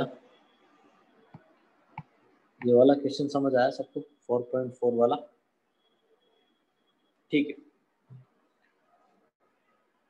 तो फिर चलिए एक काम करते हैं, एक क्वेश्चन है उससे अच्छा क्लैरिटी मिलेगा। एक एसिड है H2SO4, उसका रिएक्शन NaOH के साथ करवा रहे हैं और आपसे पूछ रहा है कि डेल्टा एच न्यूट्रलाइजेशन कितना होगा। दोनों दोनों स्ट्रॉन्ग होते हैं, आपको पता है ना, दोनों स्ट्रॉन्ग है। मैं मोल्स दे रहा हूं आपको कि इसका भी 1 मोल है, इसका भी 1 मोल है, इसका 1 मोल है, इसका 2 मोल है, इसका 2 मोल है, इसका 1 मोल है, इसका 2 मोल है, इसका 2 मोल है। कहाँ पे कितना रिलीज होगा? आपको इतना पता है कि 1 मोल H प्लस और 1 मोल OH माइनस रिएक्ट करता है तो 13.7 किलो कैलोरी एनर्जी रिलीज होता है। अरे H2SO4 का 1 मोल का क्या मतलब है? इसका 1 मोल का मतलब है H प्लस का 2 मोल। बिल्कुल। तो पहले वाला क्वेश्चन ये बोल रहा है कि 2 मोल तो H प्लस है, मतलब पहले वाला क्वेश्चन क्या बोल रहा है, मैं एक्चुअली मैं लिखना चाहूँ तो ऐसे लिखूंगा कि H plus plus OH minus gives water. उसने बोला कि पहले वाले में H प्लस 2 मोल है, OH माइनस 1 मोल है, तो लिमिटिंग रिएजेंट OH माइनस ही हो गया। उसी के हिसाब से आंसर बताएंगे कि अगर 1 मोल ही OH माइनस है तो 1 मोल ही वाटर बनेगा, और 1 मोल ही वाटर बनेगा तो एनर्जी कितना रिलीज होगा बेटा? 13.7 ही रिलीज होगा सर, सिर्फ 13.7 ही रिलीज होगा।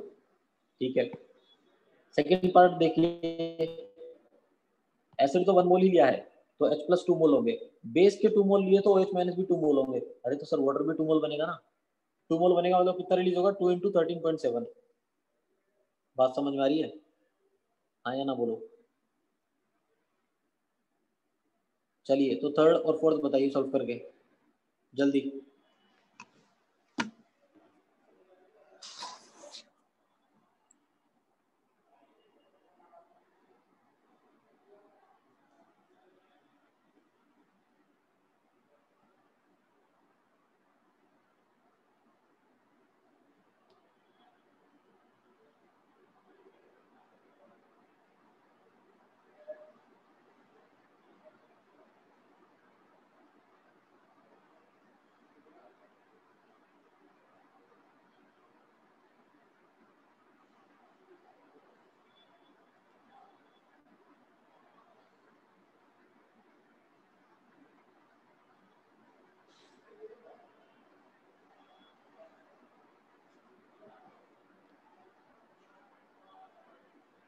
Thirteen point seven and 27.4। बिल्कुल सही बात है बेटा, बहुत बढ़िया, वेरी गुड। कि समझ तो गए आप लोग कि H प्लस 4 मोल आएगा 2 से, बट OH माइनस तो 1 मोल ही आया ना, लिमिटिंग रेंज तो यही है, तो वाटर तो 1 मोल ही बनेगा यार, तो रिलीज तो 13.7 ही होगा। 2 मतलब 4 मोल H प्लस 2 मोल वाटर, तो लिमिटिंग रिएजेंट ये हो गया। अरे 2 मोल OH माइनस है तो 2 मोल ही वाटर बनेगा, 2 मोल वाटर बनेगा तो 2 इंटू 13.7 इतना रिलीज होगा। चलिए बात तो समझ में आ गई ना कि कब कहाँ पे कितना एनर्जी रिलीज होने वाला है। चलिए एक बात और बताइए। हाँ, एक क्वेश्चन है। क्वेश्चन का मीनिंग ये है कि एक ऐसे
हाँ, तो क्या बोल रहे थे आप? किसी ने डाउट पूछा था कि sir can we use LR concept in enthalpy of solution.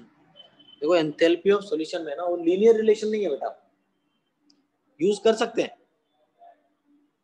है ना, बट मोल के रिस्पेक्ट में यूज कर सकते हैं आप, सॉल्वेंट वाटर के नंबर के बेसिस पे नहीं। जैसे आपने जो पूछा ना, एक्चुअली में वो ऐसा है कि सर 5 वाटर मॉलिक्यूल में डिसोल्व किया तो x है, तो 10 वाटर मॉलिक्यूल में डिसोल्व करेंगे तो 2x होगा क्या? नहीं, ये तो मैंने ही आप लोगों से पूछा था कि ऐसा होता है क्या, आप बोलो, आपने खुद ने कहा ना नहीं, क्योंकि वाटर में कैसे लीनियर रिलेशन लग सकता है कि सर अगर 15 वाटर मॉलिक्यूल में करेंगे तो क्या 3x रिलीज होना चाहिए? नहीं, 15 ये हो रहा है तो सोल्यूट का मोल भी 3 टाइम्स होना चाहिए ना, तब जाके 3x होगा। अब मान लो ये 2 ही था, आप चाहते हो लिमिटिंग रिएजेंट लगाना, नहीं लगा सकते, नहीं लगा सकते, ठीक है, नहीं लगा सकते। लिमिटिंग रिएजेंट का कॉन्सेप्ट यूज होता है बेटा रिएक्टेंट के बीच में ना, दो रिएक्टेंट रिएक्शन कर रहे हैं, यहाँ पे क्या है, यहाँ पे तो सॉल्वेंट है, वो वाटर है, तो ऐसा थोड़ी वाटर डबल कर देंगे तो एनर्जी डबल हो जाएगी, नहीं, सोल्यूट का भी देखना पड़ेगा, तो वहां पे एलआर कॉन्सेप्ट नहीं लगेगा। वैसे अच्छा क्वेश्चन था आपका। चलिए एक क्वेश्चन और सोल्व करते हैं। एसिड है आपके पास और उनका न्यूट्रलाइजेशन का एंथैल्पी दिया गया है, HA एक एसिड है, HB एक एसिड है और HC एक एसिड है, इसका -12.2 है। पहले तो क्लियर रखना न्यूट्रलाइजेशन का एंथैल्पी हमेशा नेगेटिव होता है, माइनस ये बता रहा है कि रिलीज हो रहा है, तो इसका मतलब है 12.2 रिलीज हो रहा है, 10.4 रिलीज हो रहा है, 13.4 रिलीज हो रहा है। चलिए क्वेश्चन आपसे पूछ रहा है कि सबसे ज्यादा एसिडिक कौन है, तो सबसे पहले मुझे बताओ, न्यूट्रलाइजेशन पता है तो आयोनाइजेशन क्या होगा तीनों का, पहले वाले का आयोनाइजेशन कितना होगा, जल्दी बताइए, क्वेश्चन इतना ही है, अब सॉल्व कर रहे हैं। पहले वाले का आयोनाइजेशन एंथैल्पी कितना होगा, 1.5, बहुत बढ़िया बहुत बढ़िया, 1.5। सेकंड वाले का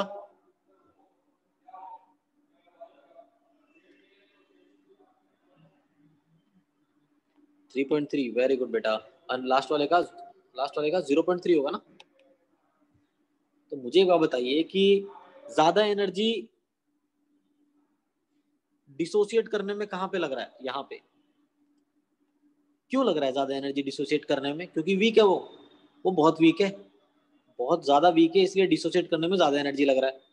कम एनर्जी किसको लग रहा है, इसको, क्यों, क्योंकि HC उतना वीक एसिड नहीं है जितना आप सोच रहे हो, इसका मतलब HC अच्छा एसिड है, स्ट्रॉन्ग है, तो HC सबसे अच्छा स्ट्रॉन्ग एसिड है, HB सबसे वीक है और HA बीच में आएगा, तो ये एसिडिक स्ट्रेंथ का ऑर्डर आ गया।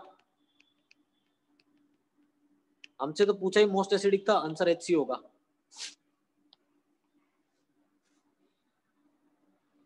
अरे यार समझ आ रहा है ना।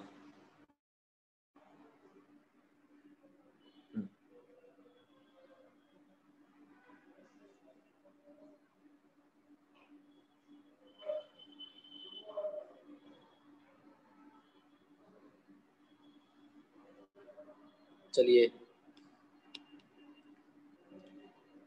4 ऑप्शन है,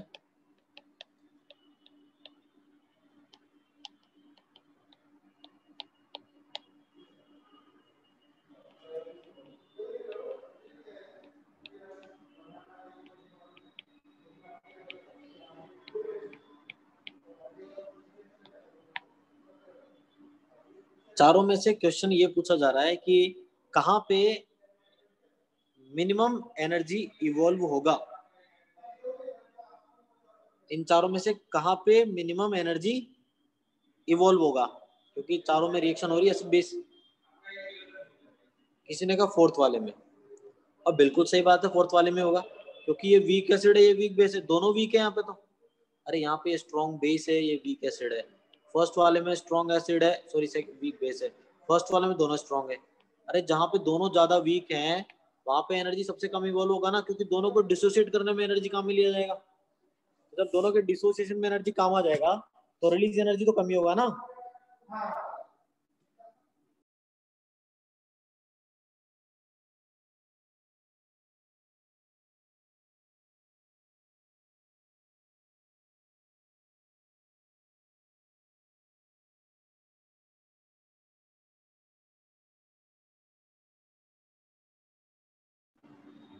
बात समझ आ रही है? ठीक है, एक डिफरेंट टाइप का क्वेश्चन जो इसमें बनता है वो भी सॉल्व कर लेते हैं ना, उसके बारे में भी बात कर लेते हैं, अच्छा क्वेश्चन बनता है।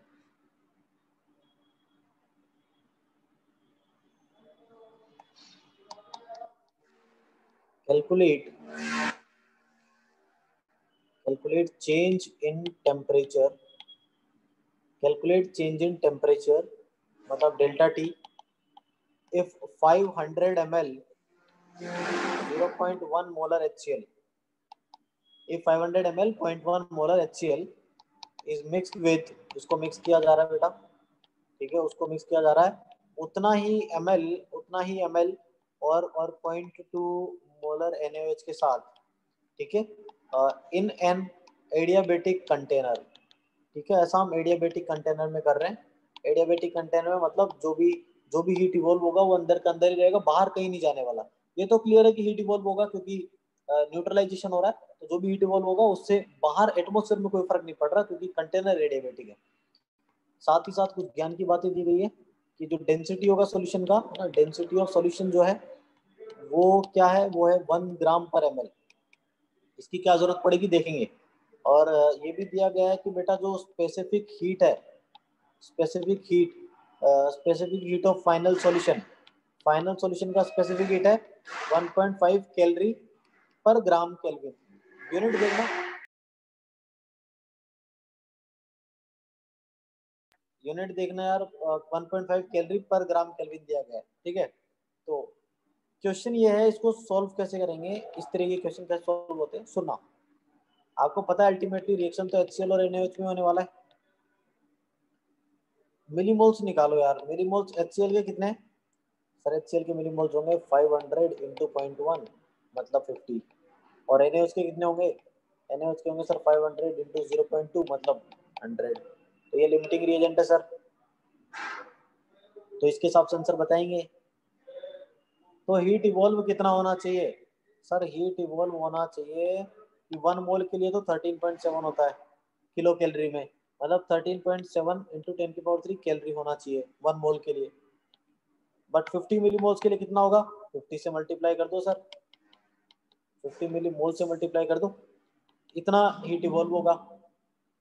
इसको सॉल्व करेंगे तो आएगा 685 के आसपास आएगा, 685 कैलोरी, इतना हीट इवॉल्व हुआ जब HCl और NaOH को मैंने मिक्स किया इसमें, इतना इतना HCl और इतना इतना NaOH मिक्स किया तो इतना हीट इवॉल्व हुआ 685 कैलोरी। चलिए ठीक है, ये जो 685 एनर्जी रिलीज हुआ है इसको आप ms डेल्टा टी के इक्वल कर सकते हैं। आपको स्पेसिफिक हीट का डेटा तो यूज करना ही है, तो ये जो हीट इवॉल्व हुआ ये ms डेल्टा टी के इक्वल होगा। m मतलब मास, s मतलब स्पेसिफिक हीट, डेल्टा टी मतलब चेंज इन टेम्परेचर। अब यार सोचने वाली बात तो ये है कि मास क्या रखें, नहीं पता, एस क्या रखें, अरे दिया हुआ है 1.5 कैलोरी पर ग्राम, एस का लिखा 1.5 कैलोरी पर ग्राम, डेल्टा टी निकालना है 685 हो गया। मुझे बताओ एम क्या रखें, एम है, अच्छा एस क्या दिया हुआ है, एस देखो दिया हुआ है specific heat of final solution, मतलब फाइनल सॉल्यूशन का स्पेसिफिक हीट है तो मास भी फाइनल सॉल्यूशन का ही रखा जाएगा। फाइनल सॉल्यूशन का मास नहीं पता सर, बट इतना जरूर पता है कि फाइनल सॉल्यूशन 500 प्लस 500 100 ml है, 1000 ml है। फाइनल सॉल्यूशन कितना बेटा? 1000 ml है, और फाइनल सॉल्यूशन का डेंसिटी भी दिया हुआ है 1 ग्राम पर ml। इसका मतलब फाइनल सॉल्यूशन 100 ग्राम है, सॉरी 1000 ग्राम है, तो फाइनल सॉल्यूशन 1000 ग्राम है बेटा।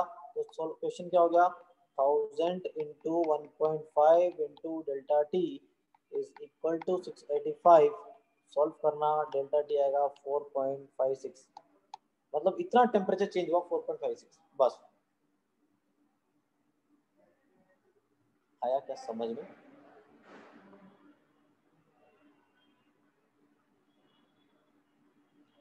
जो भी एनर्जी रिलीज हो रहा है, अगर न्यूट्रलाइजेशन वाले क्वेश्चन में स्पेसिफिक हीट दिया हुआ है तो जो एनर्जी 1 मोल के लिए रिलीज हो रहा था, उस वन जो एनर्जी रिलीज हो रहा था एक्चुअली में, उसको ms डेल्टा टी के इक्वल कर दो, काम हो जाएगा।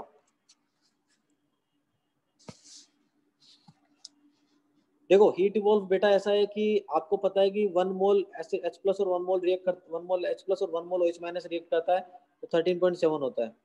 2 मोल रिएक्ट करेगा तो 2 से मल्टीप्लाई करता है ना, 3 के लिए 3 से मल्टीप्लाई करता है ना।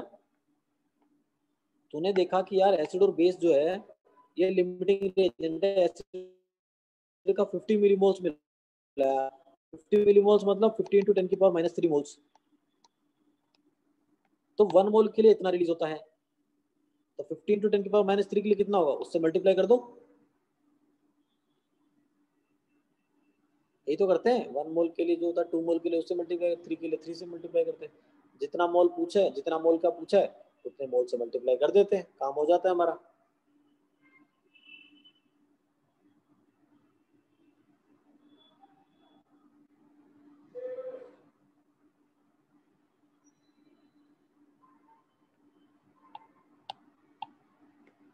अब सुनो, नेक्स्ट है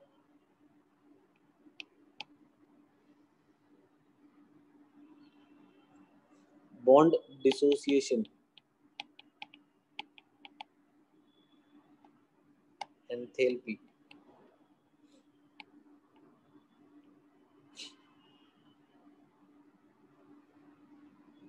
ये बहुत बढ़िया है, बॉन्ड डिसोसिएशन एंथैल्पी बहुत इंपॉर्टेंट है कि आपको बॉन्ड ब्रेक करना है, उसको ब्रेक करने के लिए जितना एनर्जी चाहिए वही होगा। जैसे हाइड्रोजन हाइड्रोजन का एक बॉन्ड था, उसको ब्रेक करेंगे तो 2 हाइड्रोजन के एटम मिलेंगे गैसीय स्टेट में। ऐसा करने के लिए आपको बॉन्ड एनर्जी देना पड़ेगा। तो इस रिएक्शन का जो एंथैल्पी है वो एक्चुअली में क्या होगा, bond energy of hydrogen hydrogen होगा। ये सिंबल क्या रिप्रेजेंट करता है, बॉन्ड एनर्जी को। अगर ऑक्सीजन O2 गैस है, O2 गैस को ब्रेक कर दिया जाए तो 2 ऑक्सीजन के एटम मिलेंगे आपको गैसीय स्टेट में। तो आप बोलोगे सर इस रिएक्शन का एंथैल्पी क्या है, इस रिएक्शन का enthalpy is nothing but bond energy of oxygen oxygen. अगर नाइट्रोजन ट्रिपल बॉन्ड नाइट्रोजन है तो क्या बोलोगे, सर 2 नाइट्रोजन के एटम मिलेंगे गैसीय स्टेट में, तो reaction of enthalpy of this particular reaction is nothing but bond energy of nitrogen triple bond nitrogen. चलिए समझ आ रहा है। एक और ले लेते हैं, HCl लिखा मान लो, ये भी गैसीय स्टेट में होना चाहिए। तो उससे क्या मिलेगा, एक हाइड्रोजन मिलेगा गैसीय स्टेट में और एक क्लोरीन मिलेगा गैसीय स्टेट में। तो क्या बोलोगे, इस रिएक्शन का जो एनर्जी है एंथैल्पी है वो का बॉन्ड एनर्जी ऑफ HCl होगा। ध्यान से सुनिएगा, बॉन्ड एनर्जी का कॉन्सेप्ट लगाने के लिए, बॉन्ड एनर्जी का कॉन्सेप्ट लगाने के लिए रिएक्टेंट भी गैसीय स्टेट में होना चाहिए, प्रोडक्ट भी गैसीय स्टेट में होना चाहिए। अगर गैसीय स्टेट में नहीं है तो लेके आओ, उसे गैसीय स्टेट में लेके आओ और फिर बॉन्ड एनर्जी का कॉन्सेप्ट लगाओ।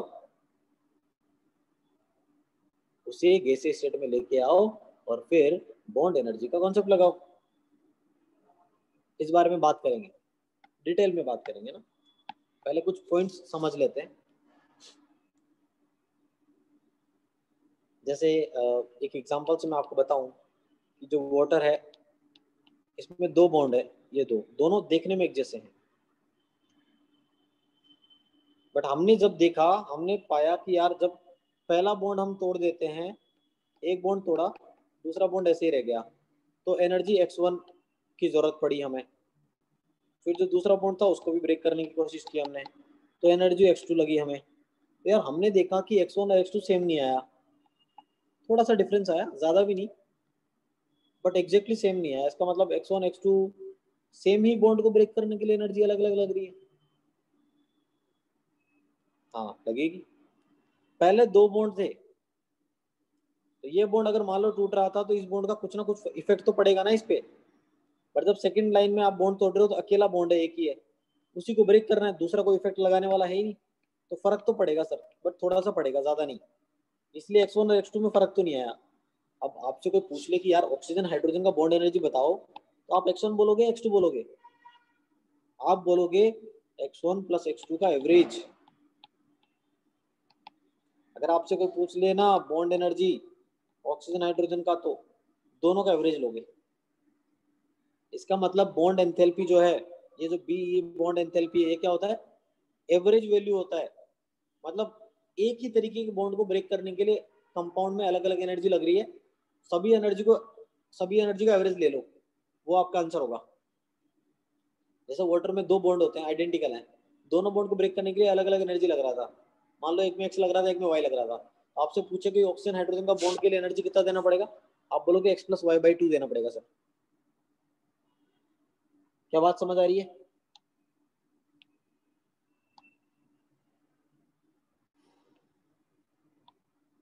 क्या बात समझ आ रही है, क्या बात। समझ आ रही है?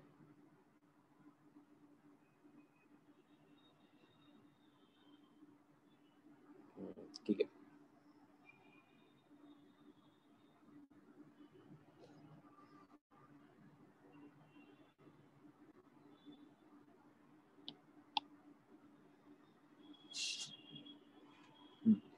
तो ये था बेटा CH4 गैस स्टेट में है, इसको ब्रेक किया तो कार्बन गैस स्टेट में मिला, 4 हाइड्रोजन गैस स्टेट में मिले।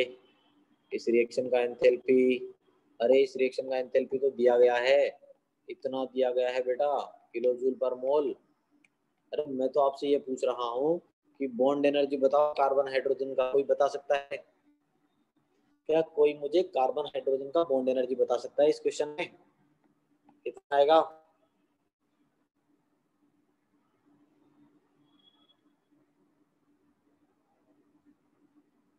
अब देखो, ये रिएक्शन ये बोल रहा है कि कार्बन CH4 मॉलिक्यूल जो थे, CH4 मॉलिक्यूल में कितने बॉन्ड होते हैं कार्बन हाइड्रोजन के? 4 बॉन्ड। इन चारों को ब्रेक करोगे तब कार्बन और 4 हाइड्रोजन मिलेंगे ना यार। तो ऐसा करने पे इतना एनर्जी की जरूरत पड़ रही है। 4 बॉन्ड को ब्रेक करने में इतना एनर्जी जरूरत पड़ रही है, तो एक बॉन्ड को ब्रेक करने में कितना लगेगा? 1660/4, मतलब 415। इतना एनर्जी की जरूरत पड़ेगी। अरे बात समझ में आ रही है?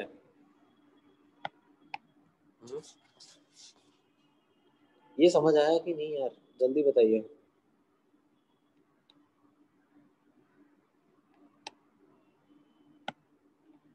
चलिए अब एक फिर से बताता हूँ। हाँ, bond energy is for one bond बेटा। Bond energy is defined for one bond या वन मोल बॉन्ड, ऐसा भी बोल सकते हैं। क्योंकि ये जो 415 है ना, ये लिखा है 415 किलो जूल पर मोल। इसका मतलब एक मोल बॉन्ड होंगे ना, एक मोल कार्बन हाइड्रोजन के ऐसे कितने बॉन्ड होंगे? एक मोल बॉन्ड होंगे, तो सबको ब्रेक करने में 415 एनर्जी लगेगा। तो बॉन्ड एनर्जी ये पर मोल डिफाइन किया गया है।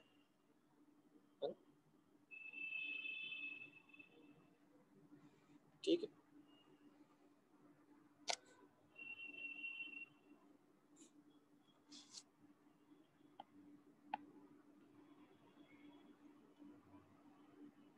मैं आपको एक बात बता दूं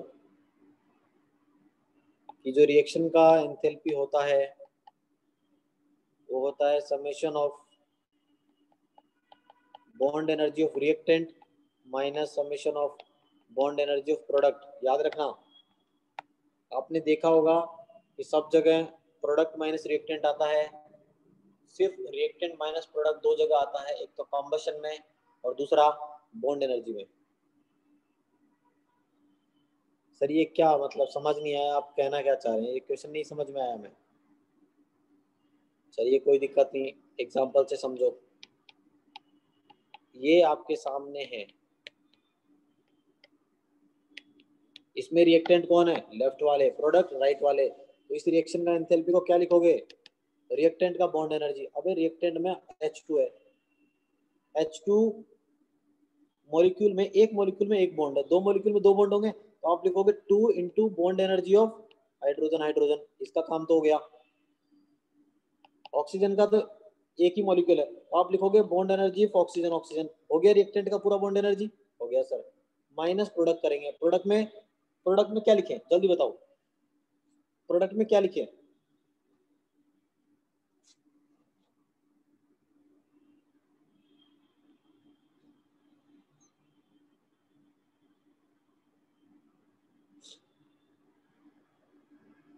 अरे प्रोडक्ट में क्या लिखे? हाँ, 2HOH। बेटा बॉन्ड की बात कर रहे हैं। वाटर के अंदर ऑक्सीजन हाइड्रोजन जैसे कितने बॉन्ड होते हैं? दो बॉन्ड होते हैं।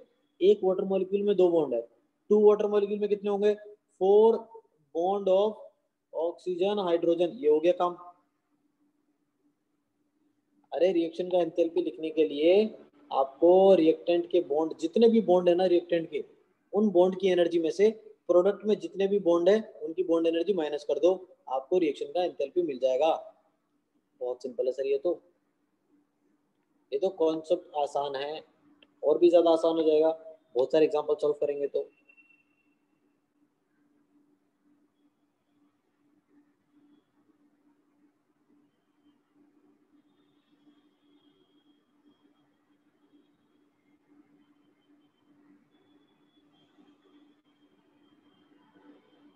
जैसे समझो,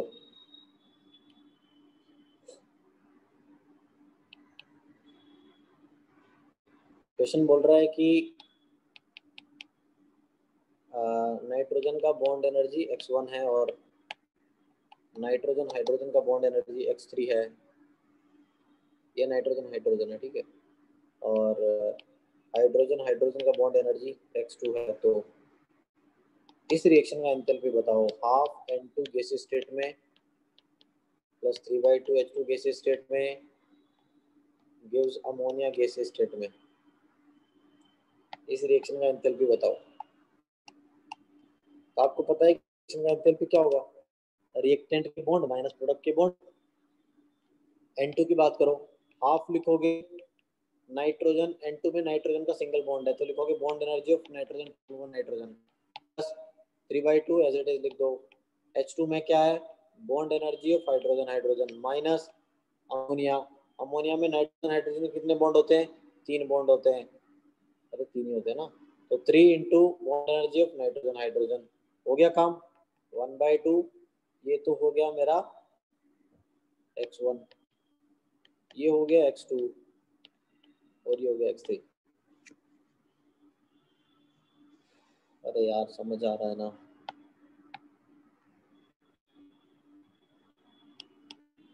चलिए और देखिए,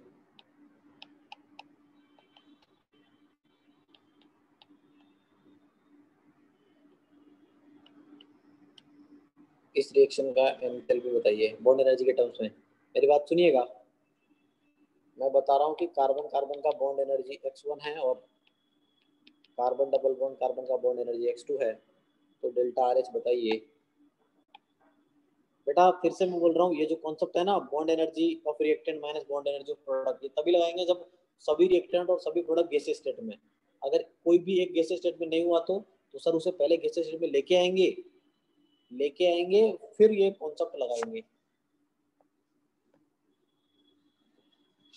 तो पहले तो ये बताओ, इसका जो एंथैल्पी होगा वो बॉन्ड एनर्जी ऑफ रिएक्टेंट होगा। रिएक्टेंट में कैसे कैसे बॉन्ड है, रिएक्टेंट में कार्बन कार्बन का डबल बॉन्ड है अकेला, एक कार्बन कार्बन का सिंगल बॉन्ड है, और रिएक्टेंट में कार्बन हाइड्रोजन के बॉन्ड है। कार्बन हाइड्रोजन के कितने बॉन्ड प्रेजेंट है रिएक्टेंट में, जल्दी बताइए।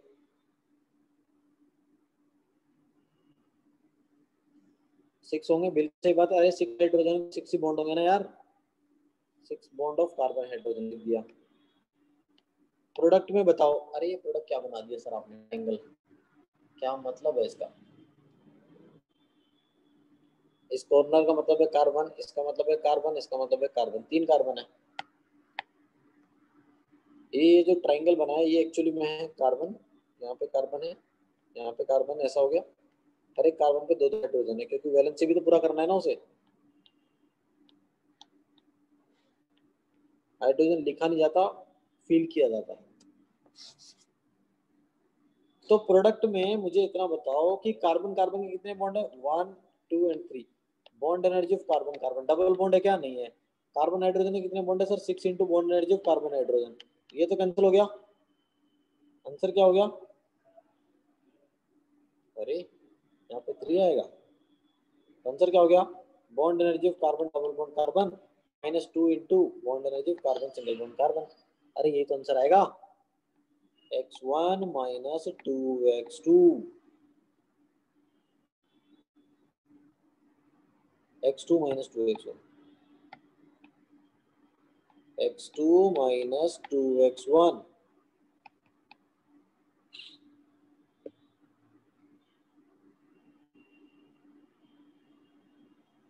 समझ आ रहा है, समझ में आया क्या, समझ में आया।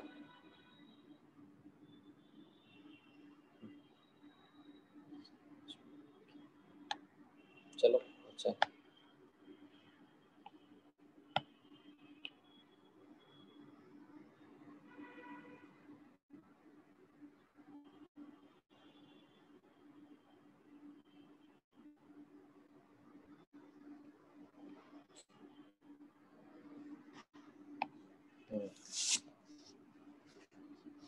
चलिए फिर से क्वेश्चन, अच्छा question.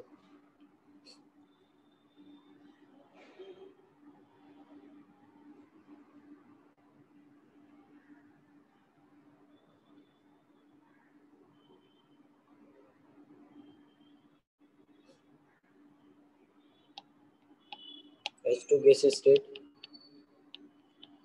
half O2 gaseous state, H2 liquid. अरे ये रिएक्शन दी गई है, इस रिएक्शन का एंथैल्पी पूछा है और बताया गया है कि हाइड्रोजन हाइड्रोजन का बॉन्ड एनर्जी x1 है, ऑक्सीजन ऑक्सीजन का बॉन्ड एनर्जी x2 है, ऑक्सीजन हाइड्रोजन का x3 है, और डेल्टा H वेपराइजेशन जो है वो, मतलब वाटर का लिक्विड से गैस में वेपराइजेशन जो है वो भी दिया गया x4। तो ये रिएक्शन का सॉल्यूशन कीजिए। तो आपको इतना पता है कि यार सर ये क्वेश्चन है, H2 गैस को मुझे हाफ O2 गैस के साथ रिएक्ट कराना है। हाँ मैं टाइम देता हूँ,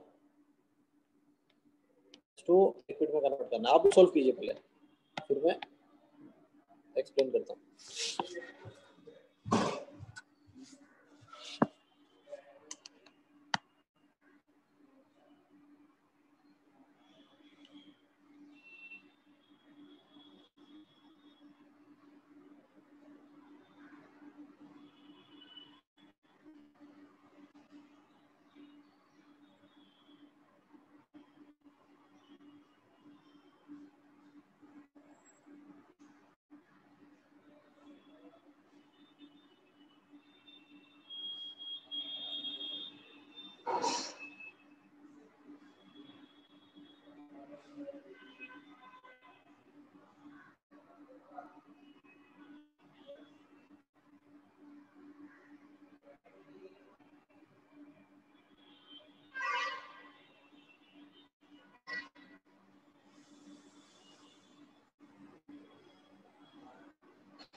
चलिए देखते हैं, जिसने भी आंसर बताया है आप बात करते हैं। पहले तो ये क्लियर रखो कि यहाँ पे बॉन्ड एनर्जी वाला कॉन्सेप्ट नहीं लगा सकता मैं, क्योंकि सभी गैसेस स्टेट में होनी चाहिए, तो लिक्विड है सर। एक काम करो, यहाँ से पहले H2O गैस बनाओ और फिर वहां पे जाओ। तो इतने एरिया में यहाँ पे तो बॉन्ड एनर्जी कॉन्सेप्ट लगा सकते हैं ना, लगा सकते हैं सर। तो यहाँ पे जो डेल्टा H होगा इतने से स्टेप में, वो क्या होगा, रिएक्टेंट का बॉन्ड एनर्जी माइनस प्रोडक्ट। तो रिएक्टेंट में कौन है बेटा, bond energy of hydrogen hydrogen plus 1/2 into bond energy of oxygen oxygen minus 2 into bond energy of oxygen hydrogen. ये हो गया इतना तो। और गैस से लिक्विड में जाने के लिए यहाँ पे क्या करना पड़ेगा? अरे सर वेपोराइजेशन के लिए x4 है, मतलब लिक्विड से गैस में जाना x4 है, तो गैस से लिक्विड में जाना -x4 होगा। ठीक है, और ये तो पूछा ही है सर मुझसे। तो डेल्टा RH कितना हो गया बेटा? ऐड कर दो दोनों को। Bond energy of hydrogen hydrogen कितना है? x1 है। हाफ ऑक्सीजन ऑक्सीजन कितना है? x2 है। -2 इंटू ये कितना हो गया? x3 हो गया, -x4 हो गया।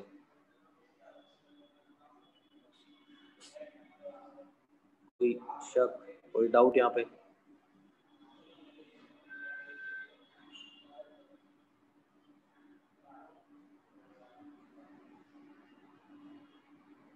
क्या हुआ? कहाँ पे?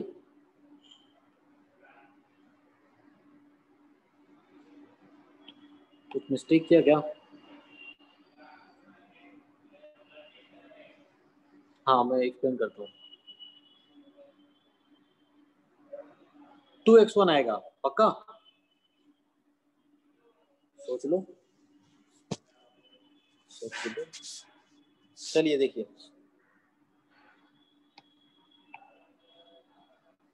देखो मैंने कहा था कि जो बॉन्ड एनर्जी रिएक्टेंट से प्रोडक्ट है, और आप बोलते हो कि bond energy of reactant minus bond energy of product, ये इस रिएक्शन का डेल्टा एच होगा, तो ये तभी बोल पाते हैं जब दोनों गैसीय स्टेट में होंगे।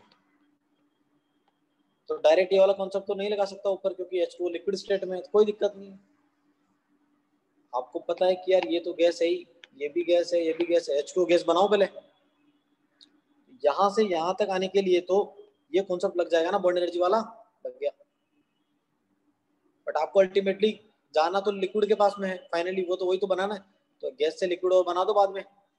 यहां से यहां तक आने में इतना एनर्जी लग गया, उसके बाद में -x4 और लिखना पड़ेगा फाइनली पहुंचने के लिए। क्यों? क्योंकि लिक्विड से गैस में कन्वर्ट होने के लिए x⁴ था ना बेटा, सॉलिड नहीं है O2, वो G लिखा हुआ है, गैस है, सॉलिड नहीं है वो, ऊपर G लिखा हुआ है, कंफ्यूज नहीं हो सकते ना हम लोग।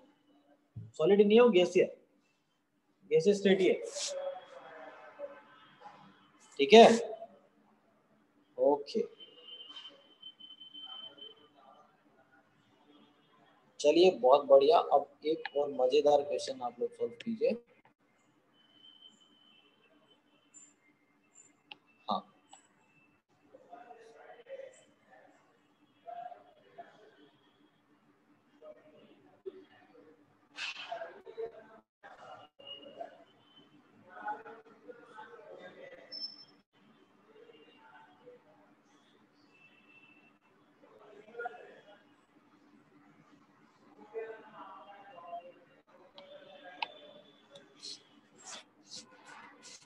एक और क्वेश्चन है। Delta H atomisation P4 solid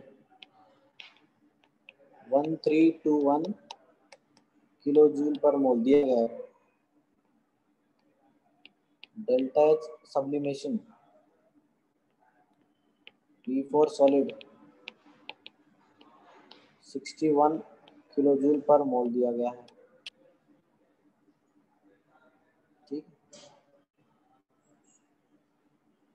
question में पूछा गया है bond energy of phosphorus phosphorus. Approach कैसे करेंगे सुनिएगा ध्यान से। बॉन्ड एनर्जी पूछ लिया मतलब यार, बॉन्ड एनर्जी पूछ लिया ना, मतलब गैसीय स्टेट तो लाना ही पड़ेगा, ये तो सॉलिड में दिया गया है। अरे कोई दिक्कत नहीं है यार, पहले P4 सॉलिड को P4 गैस में कन्वर्ट करो, और गैस में कन्वर्ट करने के बाद सारे बॉन्ड ब्रेक कर दो, 4 फॉस्फोरस अब लेके आ जाओ। तो यहाँ से सॉलिड से गैस में आने के लिए 61 देना पड़ेगा, यहाँ से यहाँ तक कितना देना पड़ेगा, चलो मान लो x मान लो। तो डायरेक्टली जो है, डायरेक्टली दिया हुआ है क्या? हाँ डायरेक्टली दिया हुआ है ना। Delta delta H automisation P4 solid का 1321 दिया हुआ है डायरेक्टली, तो बोलोगे ना 1321 is equal to 61 plus x हो जाएगा। अरे ट्राइंगल नहीं है ये, एंथैल्पी चेंज स्टेट फंक्शन 1 से 2 पे जाओ, चाहे 1 से इधर जाओ, इधर जाओ, इधर जाओ, बात तो सेम ही है। अल्टीमेटली जा तो 1 से 2 ही रहे हो ना यार। अरे समझ रहे हो मैं क्या बोल रहा हूँ? ये क्यों लिखा मैंने 1321 इक्वल टू 61 प्लस एक्स क्यों लिखा? हाँ, अब बताओ एक्स चीज है क्या लिखे? सर एक्स है bond energy of reactant minus bond energy of product. Sir product में तो बॉन्ड ही नहीं है, प्रोडक्ट में तो बॉन्ड ही नहीं है। इसका मतलब एक्स क्या होगा? सिर्फ बॉन्ड एनर्जी रिएक्टेंट। और रिएक्टेंट में कितने बॉन्ड है उसके लिए P4 का स्ट्रक्चर पता होना चाहिए। P4 का स्ट्रक्चर देखो ध्यान से, 3 फॉस्फोरस ऐसे ट्राइंगल बनाते हैं, एक फॉस्फोरस ट्राइंगल ऊपर रहता है और वो तीनों से जुड़ा हुआ रहता है, ऐसा होता है P4 का स्ट्रक्चर। तो P4 के स्ट्रक्चर को ब्रेक करने के लिए कितने फॉस्फोरस फॉस्फोरस के बॉन्ड ब्रेक करने पड़ेंगे? सोचिए और बोलिए।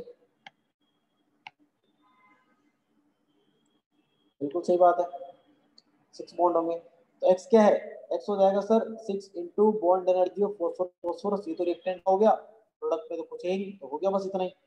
तो लिखो ना यार 1321 is equals to 61 plus 6 into bond energy of phosphorus phosphorus. यहाँ से बॉन्ड एनर्जी जो आया फॉस्फोरस का वो आया, सॉल्व कर लेना 0 के आसपास आएगा।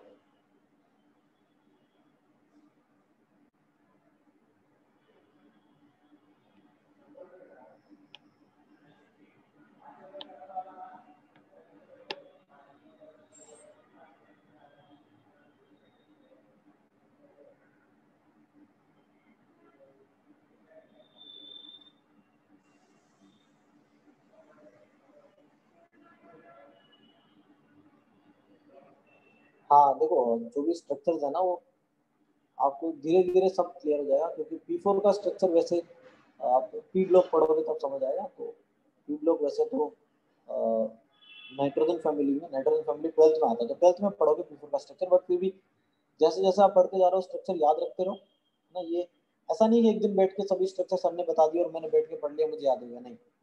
ये कुछ ऐसी बातें हैं जो आप धीरे धीरे ही याद होगी और अपने आप याद होगी, आपको टाइम नहीं देना, इसको अपने आप हो जाएगा।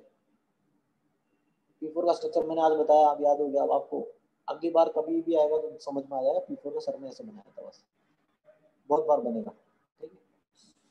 और जितना हो सके याद रखिए, अच्छा रहेगा।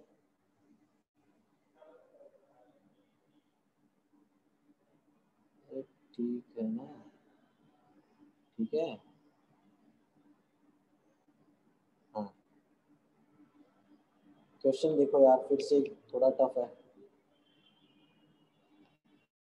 डेल्टा एच कंबशन किसका? CH3OH लिक्विड का, लिक्विड है बेटा, पूछा है। और ये कुछ दिया गया है, दिया गया है कि डेल्टा एच वेपराइजेशन लिक्विड का होता है 1 किलो जूल पर मोल, और डेल्टा एच वेपराइजेशन ही होता है H2O लिक्विड का 20 किलो जूल पर मोल। और कुछ बॉन्ड जो है उनका बॉन्ड एनर्जी भी दिया गया है, कार्बन कार्बन का P, कार्बन हाइड्रोजन का Q, कार्बन ऑक्सीजन का R, ऑक्सीजन हाइड्रोजन का S, oxygen double bond oxygen का T, carbon double bond oxygen का U। इतना सब दिया गया है। और पूछा क्या, ये तो क्वेश्चन की पहली लाइन में पता है कि ये पूछ रहा है मेरे से,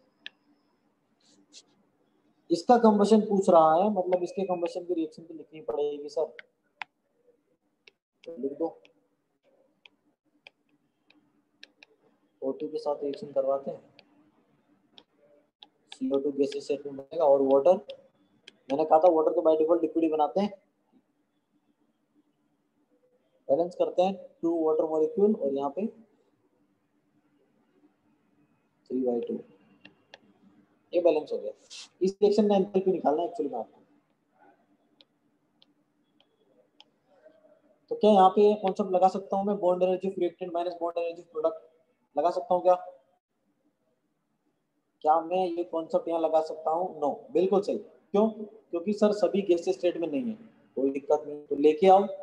अरे इसको गैसेस स्टेट में लेके आओ। सर लेके आऊंगा मैं, जब मैं इसको CH3OH को गैसेस स्टेट में लेके आऊंगा, यहाँ से यहाँ तक आने के लिए मुझे 1 किलो जूल एनर्जी देनी पड़ेगी उसको। ठीक है, ये तो सीधा का सीधा गैसेस स्टेट में का, कोई दिक्कत नहीं है। CO2 गैसेस स्टेट में ही है और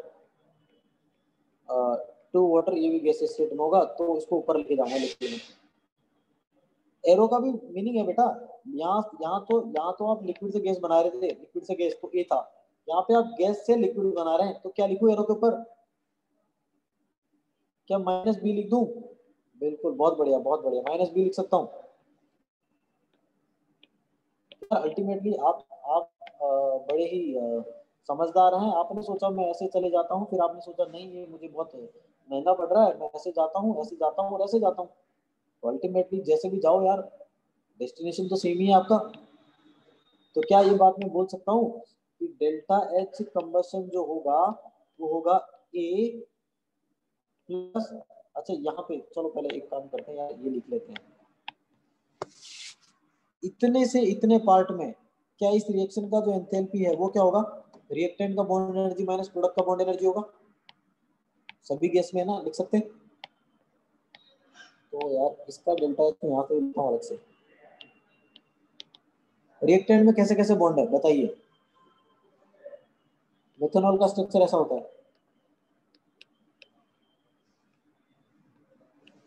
तो यहाँ पे 3 बॉन्ड तो कार्बन हाइड्रोजन के हैं। अरे यार समझ आ रहा है, तो 3 इंटू कार्बन हाइड्रोजन का है Q, तो 3Q। कार्बन ऑक्सीजन का एक बॉन्ड है तो R हो गया, ऑक्सीजन हाइड्रोजन का एक बॉन्ड है तो S हो गया काम। चलिए, प्लस 3/2 O2, O2 में oxygen double bond oxygen T हो गया, 3/2 T माइनस CO2 में कार्बन डबल बॉन्ड ऑक्सीजन होते हैं, कितने? 2 बॉन्ड होते हैं, तो 2U हो गया, माइनस वाटर में, वाटर के अंदर ऑक्सीजन हाइड्रोजन के 2 बॉन्ड होते हैं, बट 2 वाटर मॉलिक्यूल है तो 4 बॉन्ड होंगे, तो 4 इंटू S हो गया। अरे समझ आ गया होगा यार।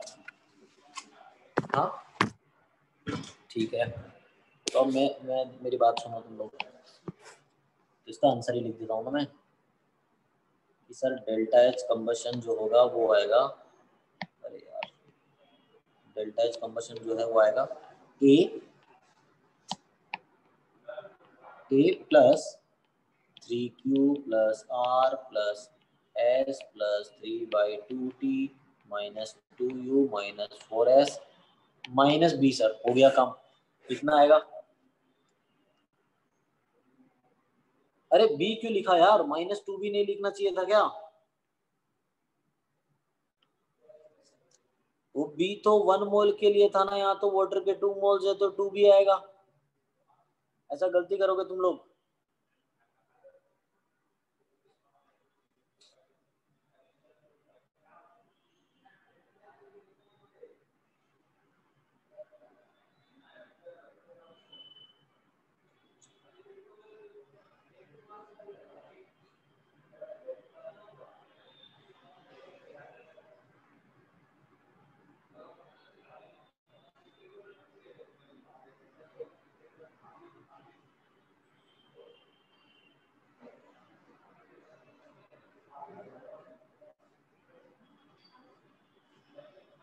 बात आ गई समझ में?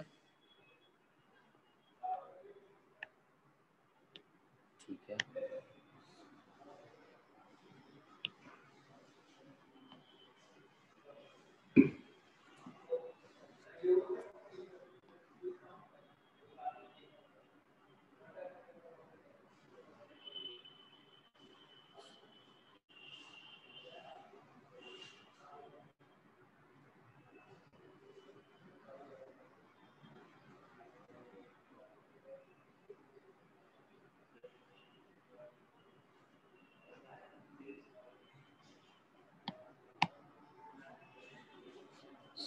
चलिए समझिए।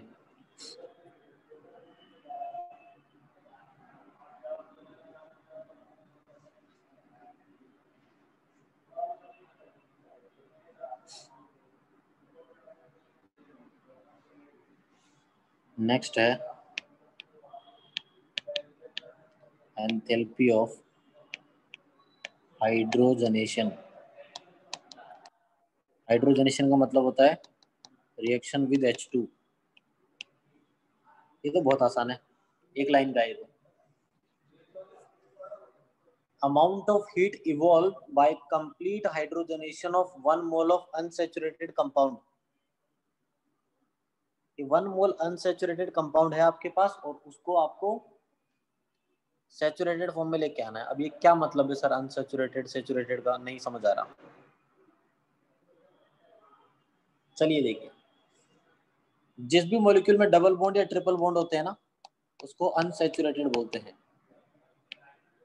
एग्जैक्टली एडिशन रिएक्शन, वहां से आपको सैचुरेटेड फॉर्म में लेके आना है, सिंगल बॉन्ड में कन्वर्ट करना। बहुत बढ़िया सर। ये तो जैसे मान लो मैंने लिखा C2H2, C2H2 का स्ट्रक्चर होता है ये, तो आपको इसको सैचुरेटेड फॉर्म में लेके आना है, मतलब दोनों पाई बॉन्ड को हटाना है।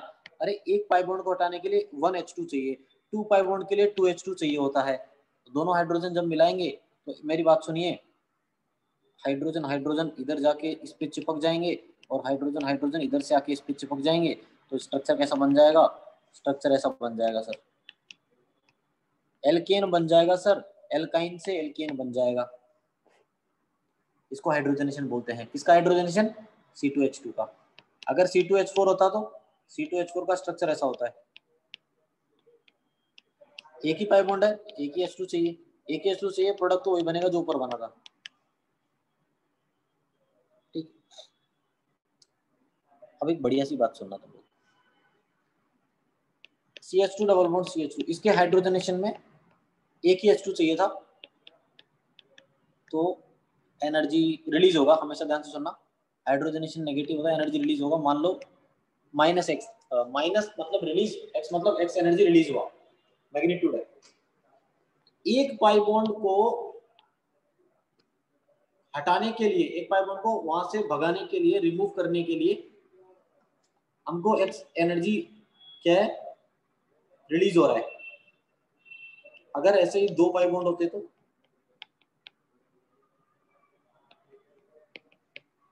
इस पूरे मॉलिक्यूल में देखो कितने पाई बॉन्ड है? 2 है सर, एक यहाँ पे एक यहाँ पे, तो 2 पाई बॉन्ड के लिए 2H2 चाहिए, कंपाउंड बन जाएगा ये 5 कार्बन वाले। तो कितना एनर्जी रिलीज होगा? -2x होगा, क्योंकि सर एक पाई बॉन्ड के लिए x था ना, तो 2 के लिए 2x होगा रिलीज। सिंपल सी बात है। बट कंडीशन सर, अगर एक पाई बॉन्ड के लिए x है तो 2 पाई बॉन्ड के लिए 2x होगा। ये तो तभी बोलेंगे जब दोनों डबल बॉन्ड है। यहाँ पे भी डबल बॉन्ड था, यहाँ पे 2 डबल बॉन्ड है, तब बोलेंगे। ऊपर देखो, यहाँ पे एक डबल बॉन्ड था, इसमें एक पाई बॉन्ड होता है, और यहाँ पे एक ट्रिपल बॉन्ड था, इसमें 2 पाई बॉन्ड होते हैं। यहाँ पे ऐसा नहीं बोलेंगे कि एक पाई बॉन्ड के लिए x है तो 2 पाई बॉन्ड के लिए 2x होगा, नहीं, क्योंकि यहाँ पे डबल बॉन्ड ट्रिपल बॉन्ड है। आप डबल बॉन्ड को ट्रिपल बॉन्ड से कंपेयर नहीं कर सकते। आप ये लीनियर मेथड डबल से डबल में लगाएंगे, ट्रिपल से ट्रिपल में लगाएंगे। आपने देखा कि एक डबल बॉन्ड को सैचुरेट करने के लिए x चाहिए, तो 2 डबल बॉन्ड को सैचुरेट करने के लिए 2x चाहिए, सिंपल। 3 ट्रिपल बॉन्ड को सैचुरेट करने के लिए 3x चाहिए, 4 को 4x चाहिए, ऐसा बोलेंगे। हाँ, एक और बात, अगर एक डबल बॉन्ड को सैचुरेट करने के लिए x चाहिए, तो 2 डबल बॉन्ड को सैचुरेट करने के लिए 2x तभी चाहिए, तभी लगेगा जब दोनों डबल बॉन्ड एक दूसरे पे कोई इफेक्ट नहीं डाल रहे, जब दोनों डबल बॉन्ड एक दूसरे से इंडिपेंडेंट हो, जब दोनों डबल बॉन्ड एक दूसरे से बहुत ज्यादा दूर हो।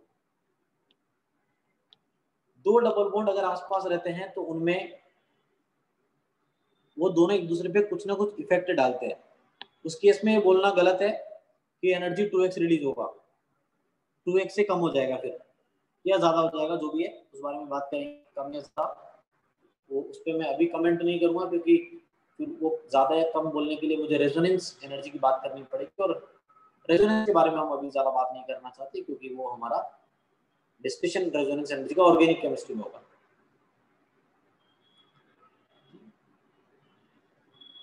वहां पे सब समझ में आएगा रेजोनेंस, क्योंकि रेजोनेंस पढ़ा ही नहीं तो उसकी एनर्जी कहां से समझ में आएगा।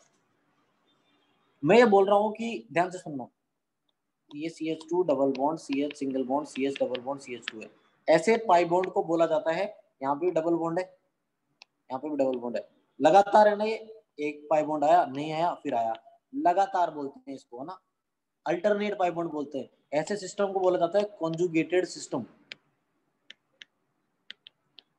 इससे पहले वाले में क्या था, बहुत दूर था, अल्टरनेट तो नहीं था ना, अल्टरनेट से भी दूर था पाई बॉन्ड, तो उसको आइसोलेटेड सिस्टम बोलते हैं। क्या बोले, आइसोलेटेड सिस्टम। तो आइसोलेटेड सिस्टम में तो चलेगा कि अगर एक पाई बॉन्ड के लिए एक्स है तो टू पाई बॉन्ड के लिए 2x से चलेगा। बट कॉन्जुगेटेड सिस्टम में बेटा ध्यान रखना, कॉन्जुगेटेड सिस्टम में भी दो पाई बॉन्ड है, हमें 2h2 ही चाहिए, बट एनर्जी जो रिलीज होगा ना वो 2x से कम आएगा। क्यों, क्योंकि जब भी कॉन्जुगेटेड सिस्टम होता है, कॉन्जुगेटेड सिस्टम स्टेबल होता है, किस वजह से, ड्यू टू रेजोनेंस, रेजोनेंस की वजह से वो स्टेबल होता है।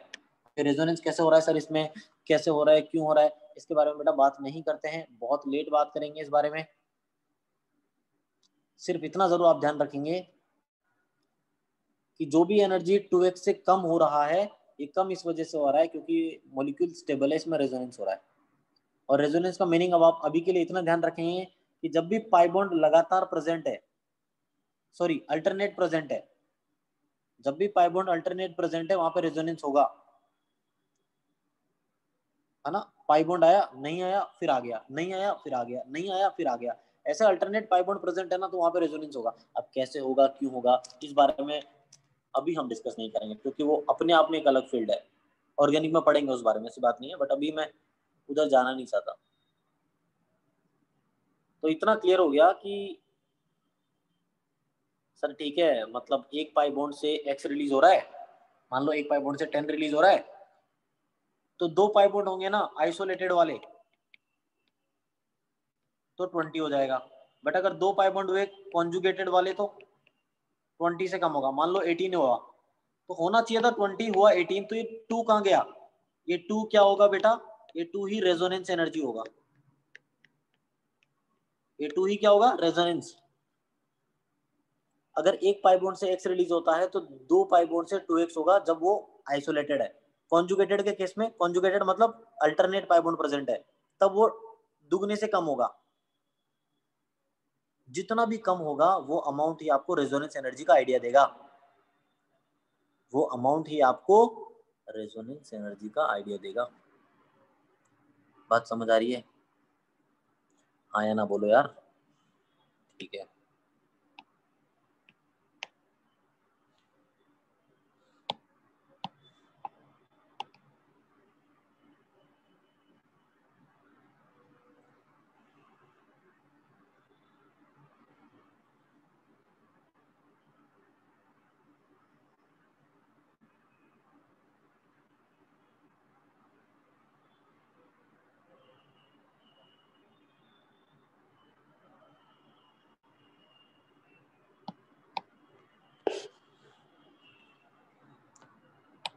रेजोनेंस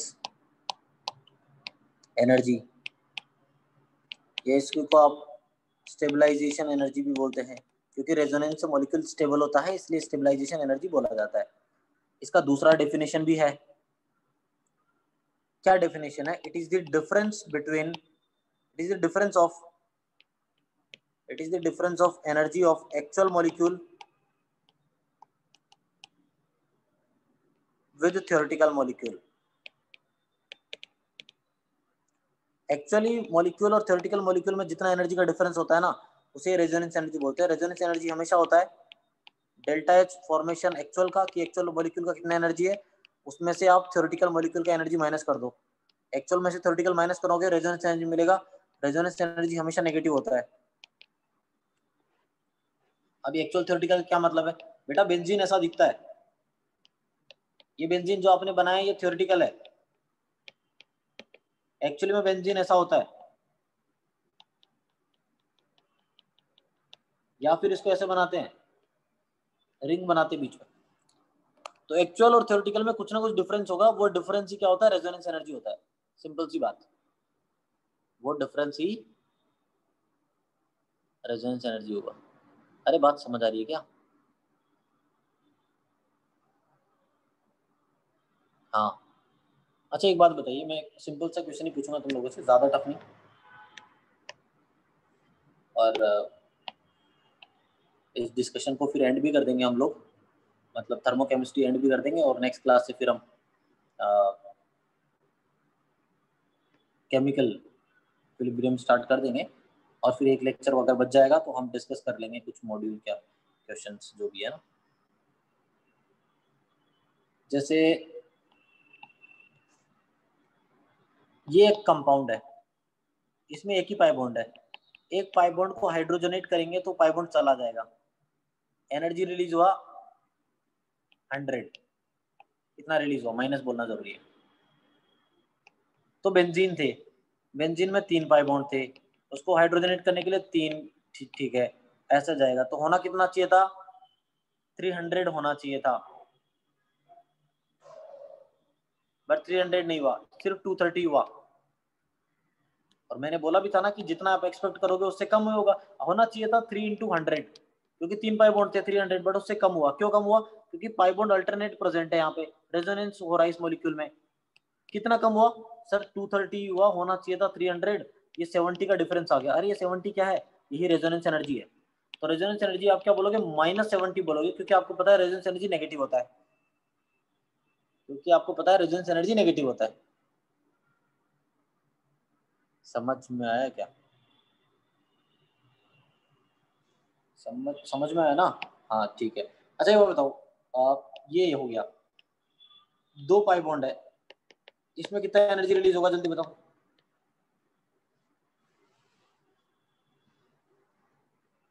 कितना होगा जल्दी बताइए।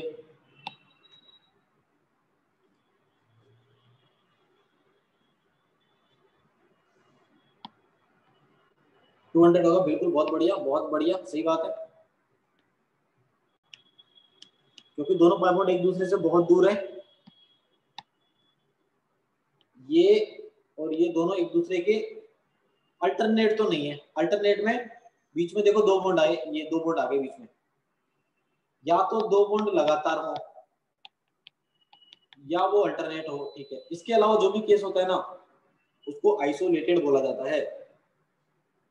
ये कॉन्जुगेटेड है, ये क्यूमुलेटेड है, बट ये सब बातें अब हम अभी नहीं करते हैं। वैसे भी जो आपको मैंने हाइड्रोजनेशन पढ़ा है एक्चुअली में, मान लो आप कि आपको एडवांस बता दिया मैंने, थोड़ा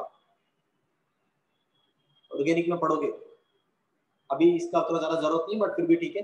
रेजोनेंस एनर्जी के कुछ हल्के फुल्के क्वेश्चन मिल सकते हैं, आपको घबराना नहीं है, ये कॉन्सेप्ट यूज करना है, समझ में आ जाएगा। तो यहाँ पे जाके ये मान लीजिए आपका थर्मोकेमिस्ट्री हो गया फिनिश, और मुझे ये बताइए कि केमिकल इक्विलिब्रियम आप लोगों में से किसी ने पढ़ा हुआ है क्या ऑलरेडी स्कूल में? अगर स्टार्ट हो गया तो ये आपका यहाँ पे एंड हो गया। थर्मोकेमिस्ट्री की बात कर रहा हूँ, और केमिकल इक्विलिब्रियम पढ़ा हुआ है किसी का?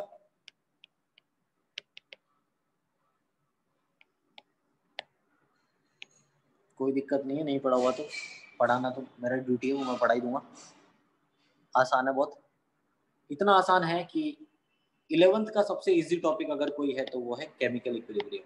अब देखो कितना आसान चैप्टर है, नेक्स्ट चैप्टर बहुत, बट हाँ केमिकल के बाद जो चैप्टर आएगा वो आएगा आयनिक इक्विलिब्रियम। 11th का सबसे टफ कोई टॉपिक है तो वो आयनिक इक्विलिब्रियम है। तो आने वाला जो भी टाइम है उसमें एक बहुत आसान और एक बहुत टफ टॉपिक आएगा, पहले आसान वाला है फिर उसके बाद टफ वाला आएगा, ठीक है? समझ रहे हैं बात आप? और आज का डिस्कशन यहीं पे एंड करते हैं, ज़्यादा कंटिन्यू नहीं करते हैं। आई थिंक काफ़ी है आज के लिए, इतना ही मैं यहीं पे एंड कर